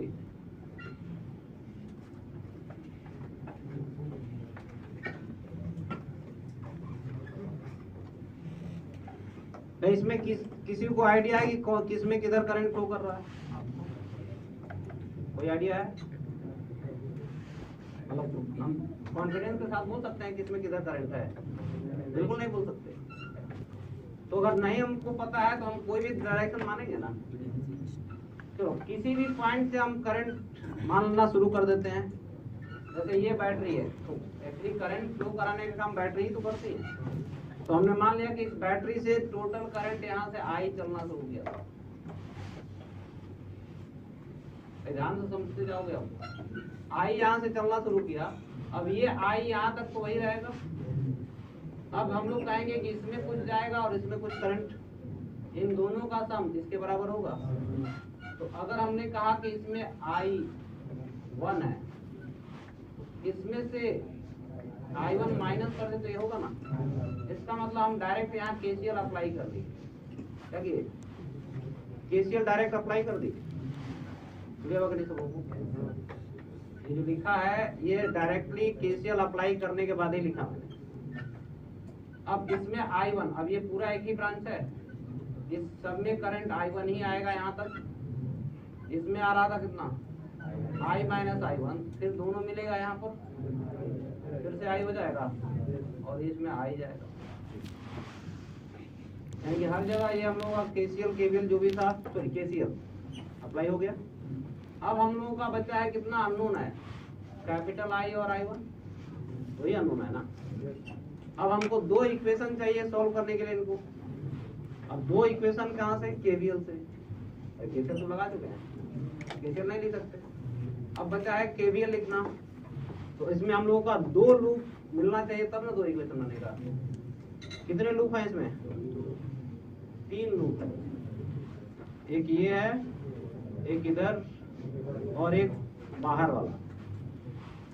हाँ, ये एक लूप में कोई एलिमेंट बार बार रिपीट हो सकता है, समझ आ गई? लेकिन डिफरेंट लूप होने के लिए कम से कम एक एलिमेंट डिफर करना चाहिए सब में, समझ आ गई? डिफरेंट लूप होने के लिए कम से कम एक एलिमेंट सभी में डिफर कर जाना चाहिए, तभी हम डिफरेंट लूप बोलेंगे। अगर पहले वाले लूप में भी वही एलिमेंट आए, दूसरे वाले में भी वही एलिमेंट आ गए, तो दो इक्वेशन अलग अलग नहीं मिलेगा, एक ही इक्वेशन मिलेगा। समझ आ गया सबको? तो अलग अलग लूप होने के लिए कम से कम एक एलिमेंट हम लोग का डिफर कर जाना चाहिए। तो इसमें जाएंगे तो अब ये इधर एलिमेंट है, इसमें जाएंगे तो ये डिफर कर गया ना, ये लेकिन फिर से आ गया, समझ आ गया? तो डायरेक्टली हम लोग का दो लूप यहाँ दिख रहा है, इसको लूप 1 मान लेते हैं। ये हम जनरली आदत होती है हम लोग की क्लॉकवाइज में चलने के लिए, इसलिए क्लॉकवाइज बनाते हैं हम लोग। ऐसा नहीं है कि इसमें क्लॉकवाइज जाए और इसमें एंटी क्लॉकवाइज जाएंगे तो कुछ अलग हो जाएगा, नहीं समझे में? किसी भी डायरेक्शन में जाओगे, इसमें क्लॉकवाइज में जाओ, इसमें एंटी क्लॉकवाइज, सॉल्व करने के बाद वही आंसर। इसमें एंटी क्लॉकवाइज जाओ, इसमें क्लॉकवाइज, वही आंसर। दोनों में एंटी क्लॉकवाइज जाओ तब भी same answer. KVL for loop 1 क्या मिलेगा?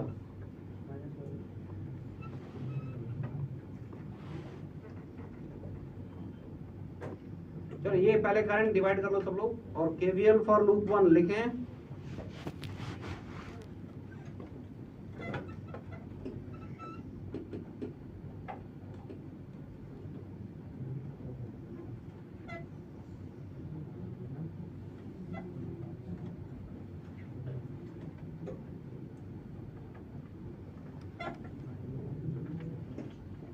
ये कंप्लीटिंग ये सब लोग।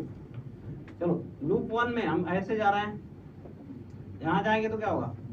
-5i 1 अगेन, यहाँ -5i - i1, यहाँ -20 घटेगा ना।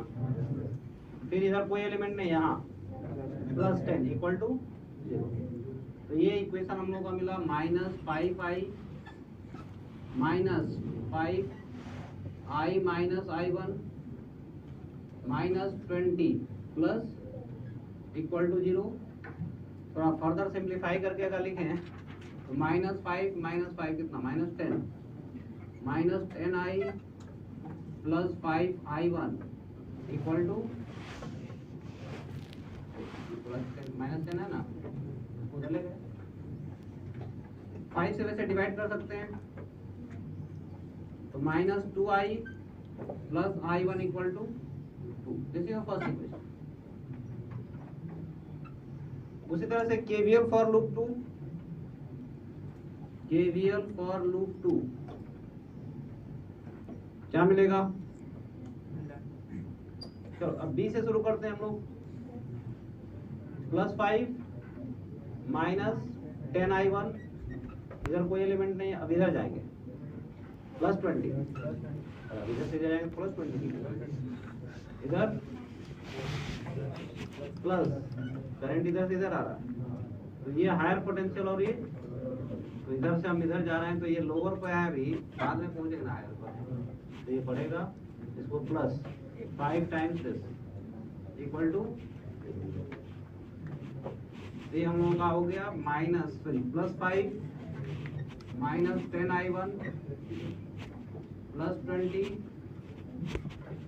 प्लस 5 टाइम्स i - i1 =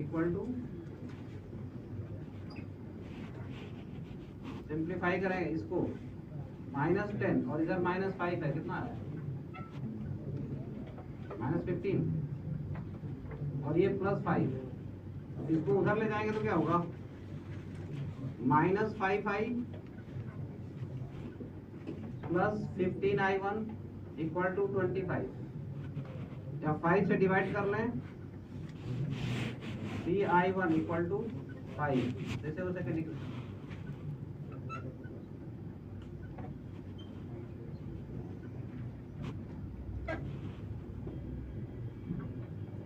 देखो फिजिक्स का काम यहाँ खत्म हो गया है।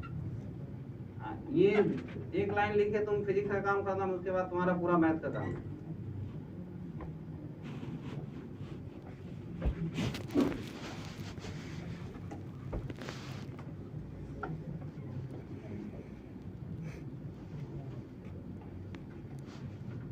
इन दो इक्वेशन को सॉल्व करके i1 और i का वैल्यू मिल जाएगा। सॉरी ये i1 था, फ्रॉम फर्स्ट एंड सेकेंड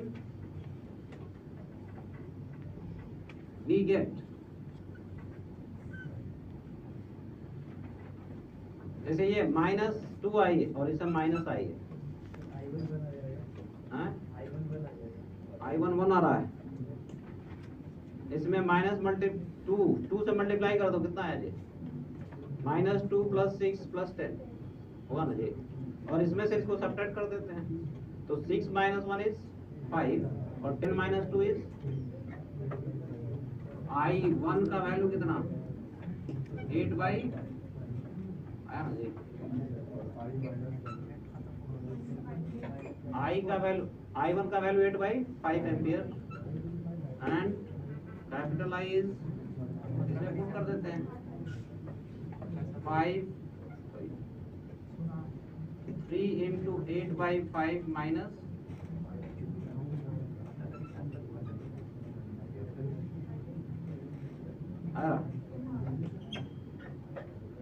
अब ये कैपिटल आई जो आ रहा है -1/5 आ गया, तो इसका मतलब इसमें जो हम डायरेक्शन कंसीडर किए थे वो उसके अपोजिट में एक्चुअली फ्लो कर रहा है वो। दूसरा I - I1 था कितना, I - I1 कितना आया, -1/5 -8/5 and this is -9/5। यानी इस वाले में जो करंट आया है ये हम लोग का ये जो सॉल्व करने में -9/5 आया, इसका मतलब इसमें ऊपर की तरफ 9/5 एम्पियर है, समझ गए। ये वाला हम लोग का -1/5 है, इसका मतलब इधर 1/5 एम्पियर है, समझ आएगा। ये वाला प्लस में आ गया, इसका मतलब ये वाला जो करंट का डायरेक्शन है वो सही है। जब इस क्वेश्चन में किसी को अगर फर्दर डाउट है तो बता दे।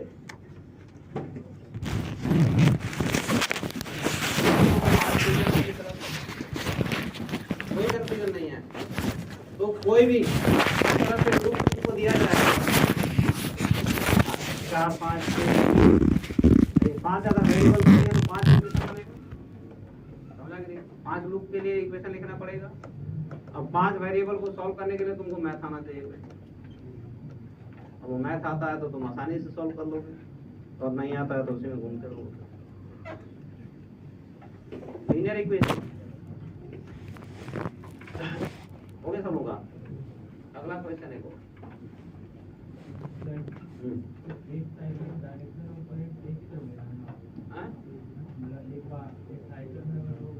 एक साइकिल का एक ब्रांच में करंट का डायरेक्शन एक ही हो सकता है, एक से ज्यादा करंट उसमें नहीं होगा, समझ आ गया। हाँ, कोई भी अगर सिंगल ब्रांच है उसमें ये नहीं देखना कि बैटरी किधर लगा हुआ है, उसमें करंट का डायरेक्शन एक ही रहेगा, जो मान लिया हमेशा उसी डायरेक्शन में जाएगा करंट, समझ गए। अब ये नहीं कि बैटरी आगे बड़ा आ गया तो करंट का डायरेक्शन ही चेंज कर लेते हैं, बिल्कुल नहीं। एक ब्रांच में करंट का डायरेक्शन हमेशा एक ही रखना है।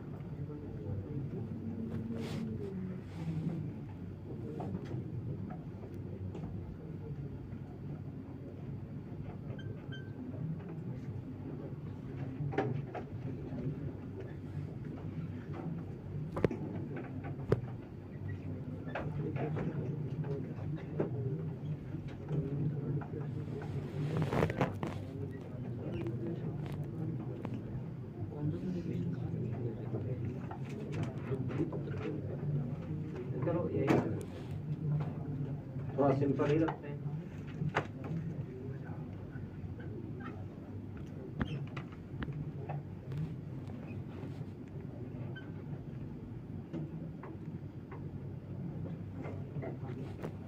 क्वेश्चन वही है, जल्दी से बताओगे।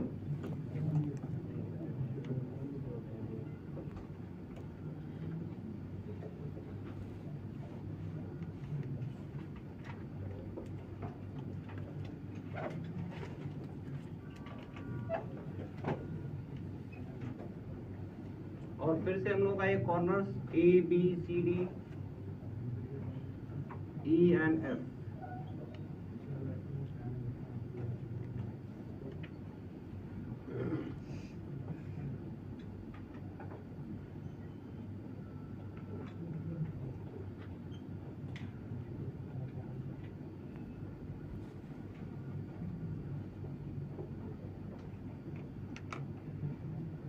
भाई कोई भी करंट कहीं से भी मानना शुरू करें सबका आंसर सेम आना चाहिए।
सो नहीं रही है, ऐसे ही पढ़ती है।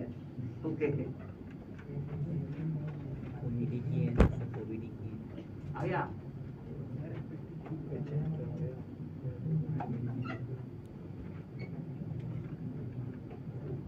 अरे आ गया तो बताओ। हमारी कॉमेडी स्मॉल आई हमको नहीं, हमने नहीं लिया था। तो तुम क्या माने उसके बेसिस पे यहाँ ABCD के लिए लिखा था।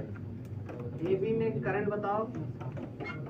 FC जो दिख रहा हो गया किसमें? A to B भी है हम लोगों का कितना? -11/10 -5 -5 बोला। तो भाई A से B में कितने लोगों का -5 आया है?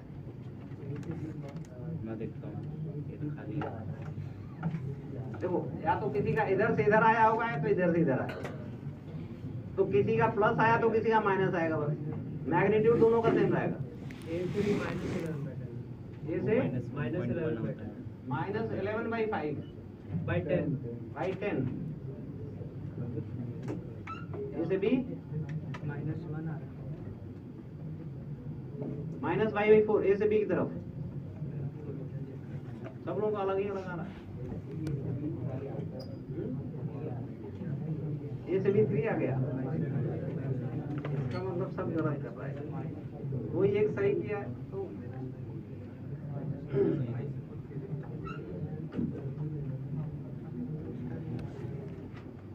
देखो अब इसमें से इसमें हो क्या सकता है, कोई करंट यहाँ से डिवाइड करना शुरू किया होगा, कोई इधर से इधर किया होगा। और ध्यान सुन लो, कोई इधर से इधर करंट डिवाइड करना शुरू किया, कोई इधर से इधर किया होगा। चाहे तुम जैसे भी शुरू कर लो, यहाँ से भी शुरू कर लो, लेकिन तुम्हारे आंसर में कोई चेंज नहीं होना चाहिए। चलो हम मान लेते हैं करंट यहाँ से आई, यहीं से शुरू किया। कहाँ से मान लीजिए? नीचे इधर से नीचे, नीचे से ऊपर, यहाँ पर, -5 से डिवाइड। ठीक है। अच्छा ये कितने लोग कंसिडर किए यहाँ से? ठीक है। अब कुछ लोग नीचे कंसिडर किए होंगे, तो उससे कोई अंतर नहीं पड़ने वाला है। अब आई हम लोग यहाँ से अगर माने तो ये हम लोग का आई ऐसे जाएगा, यहाँ तक आई ही रहेगा। ये अब आके यहाँ पर दो पार्ट में डिवाइड होगा, इसमें हम लोगों का कुछ और इसमें कुछ हो गया। मान ले I1 हो गया, इधर कितना? ये अब टोटल करंट I1 ही यहाँ आएगा, I1 और इसमें I माइनस I1 दोनों मिलके फिर कितना?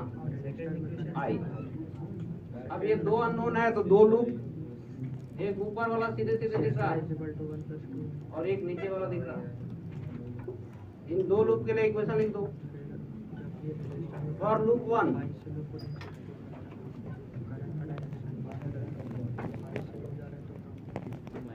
-10 -5i ये आई बड़ा है। -10 times I minus I1 equal to दिया नहीं है 0। इसको सिंप्लीफाई करेंगे तो -15 और ये +10, तो -15i + 10 small I1 equal to 5 से डिवाइड कर लो। This is your first equation for loop 2।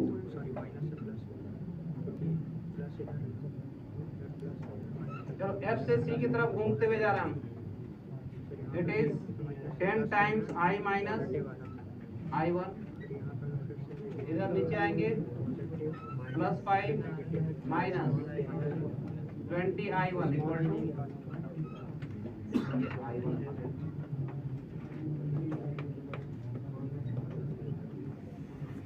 10i minus 10 minus 20 minus 30, तो 10i minus 30i1 equal to -5, और ये माइनस इधर एडजस्ट करते हैं अगर, तो 2i minus times +6i1 equal to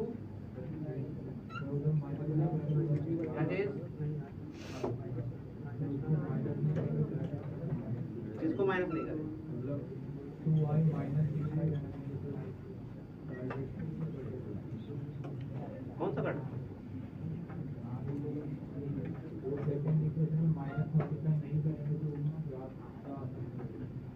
अच्छा, इसमें माइनस मल्टीप्लाई ना करें तो माइनस नहीं करेंगे तो यही आएगा और ये होगा -1। तो कहाँ कैंसिल हो रहा है?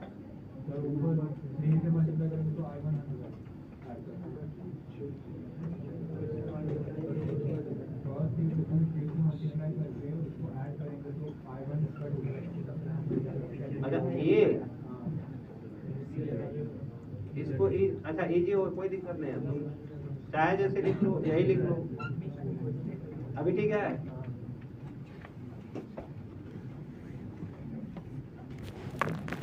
क्वेश्चन कैसे भी लिखो, अब सॉल्व करने का काम तुम्हारा है, अब उसको तुम कितना स्मार्टली सॉल्व करते हो वो तुम्हारे ऊपर। सेम आई यहाँ कितना आया?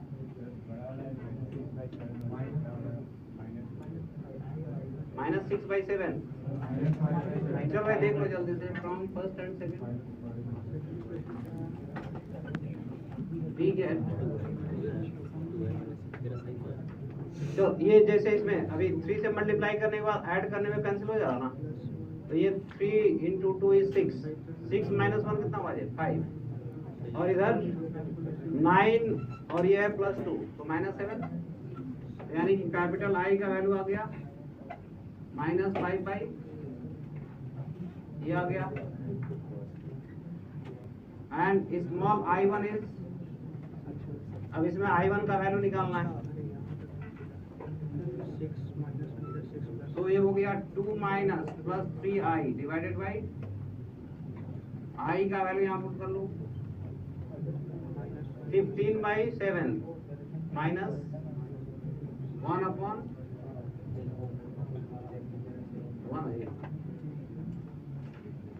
I1 का वैल्यू -1/14 एम्पियर। I - I1 कितना आया? तो ये है -5/7 + 1/14, इट इज 9/14 एम्पियर होगा, -9/14 एम्पियर।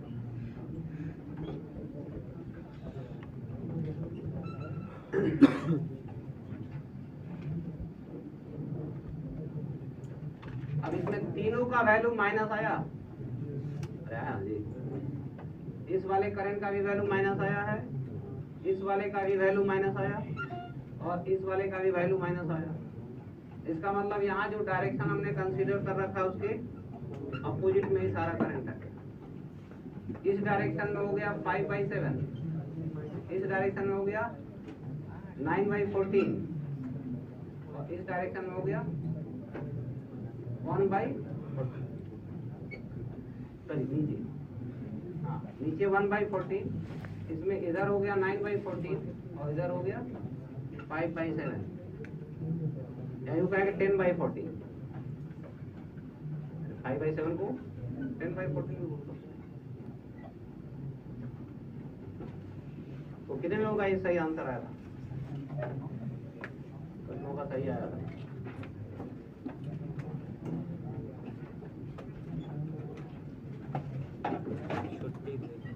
तुम करंट का डिवीजन यहाँ से भी शुरू करते हो तब भी तुम्हारे लिए आंसर वही होता है, समझ गए?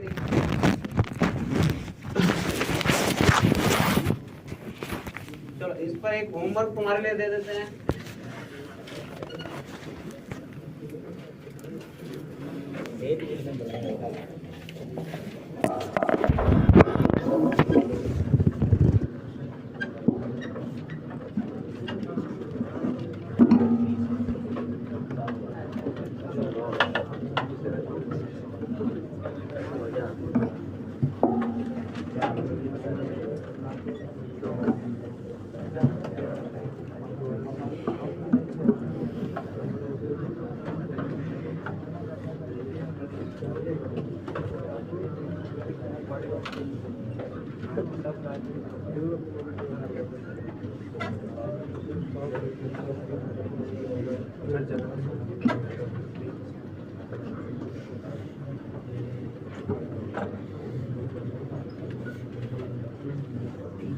चलो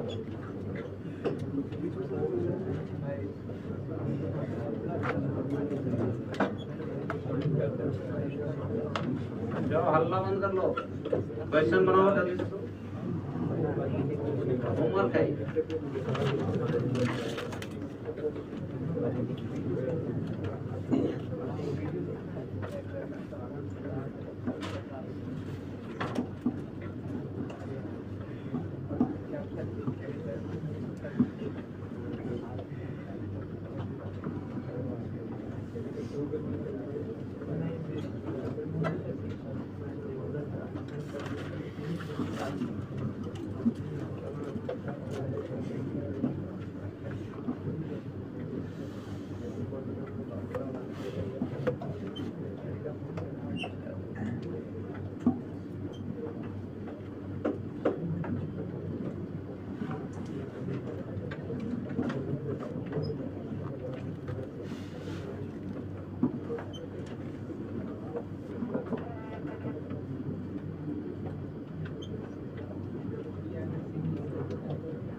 और हल्ला बंद कर लो, क्वेश्चन लिख लो जल्दी से।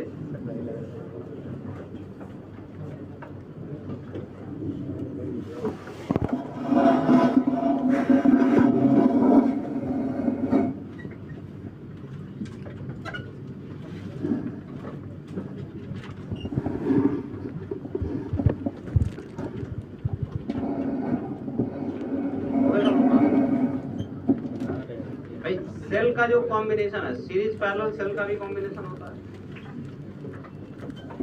जैसा रजिस्टर्स का कॉम्बिनेशन था वैसे ही सेल का भी कॉम्बिनेशन होगा।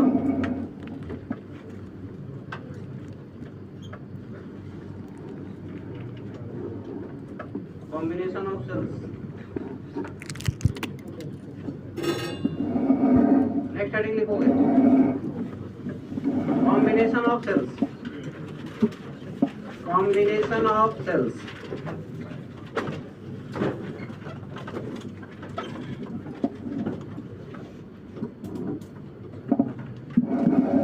Combination of cells, जिसमें पहला कॉम्बिनेशन है सीरीज कॉम्बिनेशन।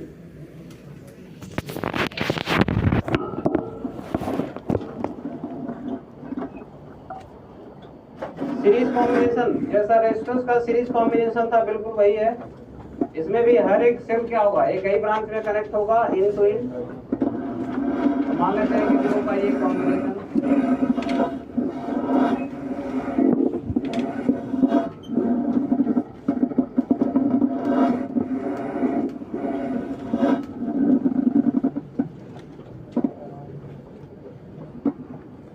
ये ए और बी, इसका EMF E1 internal resistance R1, E2 internal resistance R2, E3 internal resistance R3। ये होगा। और ये कॉम्बिनेशन जो सेल्स का है क्या कहलाएगा, एक बैटरी। पूरा क्या मिला, एक बैटरी का लाया। तो अब ये बैटरी जो बन गया इसको हम यूज करेंगे किसी एक्सटर्नल सर्किट के लिए। तो इसको एक्सटर्नल सर्किट में जब कनेक्ट किए तो उस एक्सटर्नल सर्किट का टोटल रेजिस्टेंस कितना R। इस पूरे एक्सटर्नल सर्किट का जो टोटल रेजिस्टेंस R है। तो अब ये बैटरी इसमें करंट फ्लो कराएगा। वैसे पॉजिटिव टर्मिनल की तरफ से करंट फ्लो कर रहा है, बैटरी के पॉजिटिव टर्मिनल की तरफ से करंट फ्लो करेगा। तो इसमें हम लोग कहेंगे करंट इधर से इधर फ्लो किया।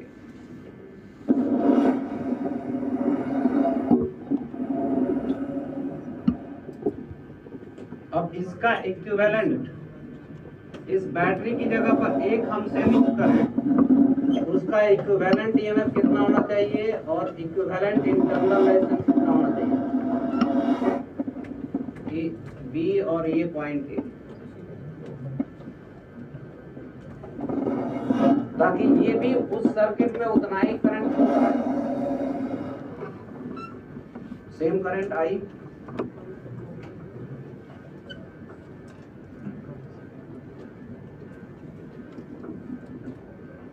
आर।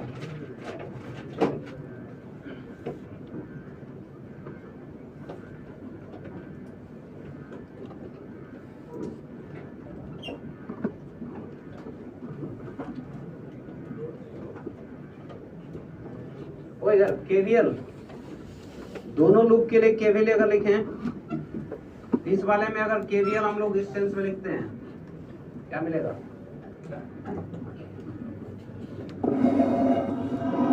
यहां से आ जाएंगे तो क्या होगा? प्लस इवन, यहाँ करंट इसमें सब में इधर ही है, minus I into R one plus E आ गया।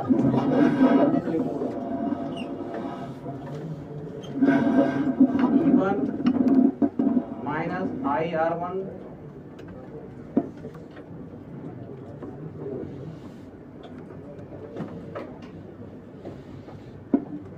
I into R equal to 0. E1 plus E2 plus E3 equal to I times R plus R1 plus R2 plus R3. This is your first equation. और यही KVL यहाँ पर लिखेंगे तो क्या मिलेगा?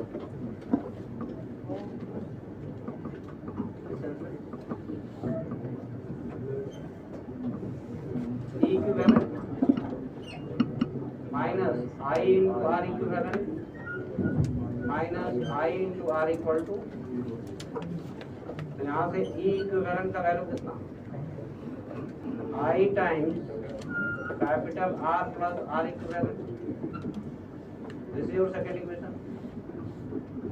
इन दोनों इक्वेशन को अगर कंपेयर करें तो E equivalent की जगह क्या दिख रहा है? E1 plus E2 plus E3. चलो दोस्त, इधर घर जाके बातें कर लेना आराम से चाय नाश्ते के साथ, अभी पढ़ लो। बतियाना इन लोगों का बहुत जरूरी होता है।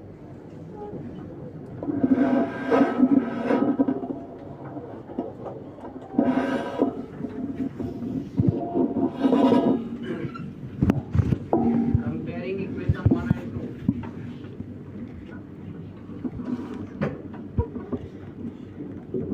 We get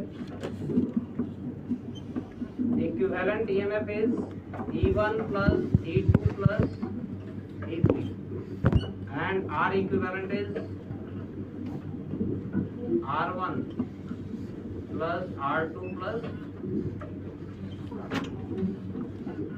यानी कि सीरीज कॉम्बिनेशन में इक्विवेलेंट एमएफ के लिए हम लोग क्या कर रहे हैं? सब लोग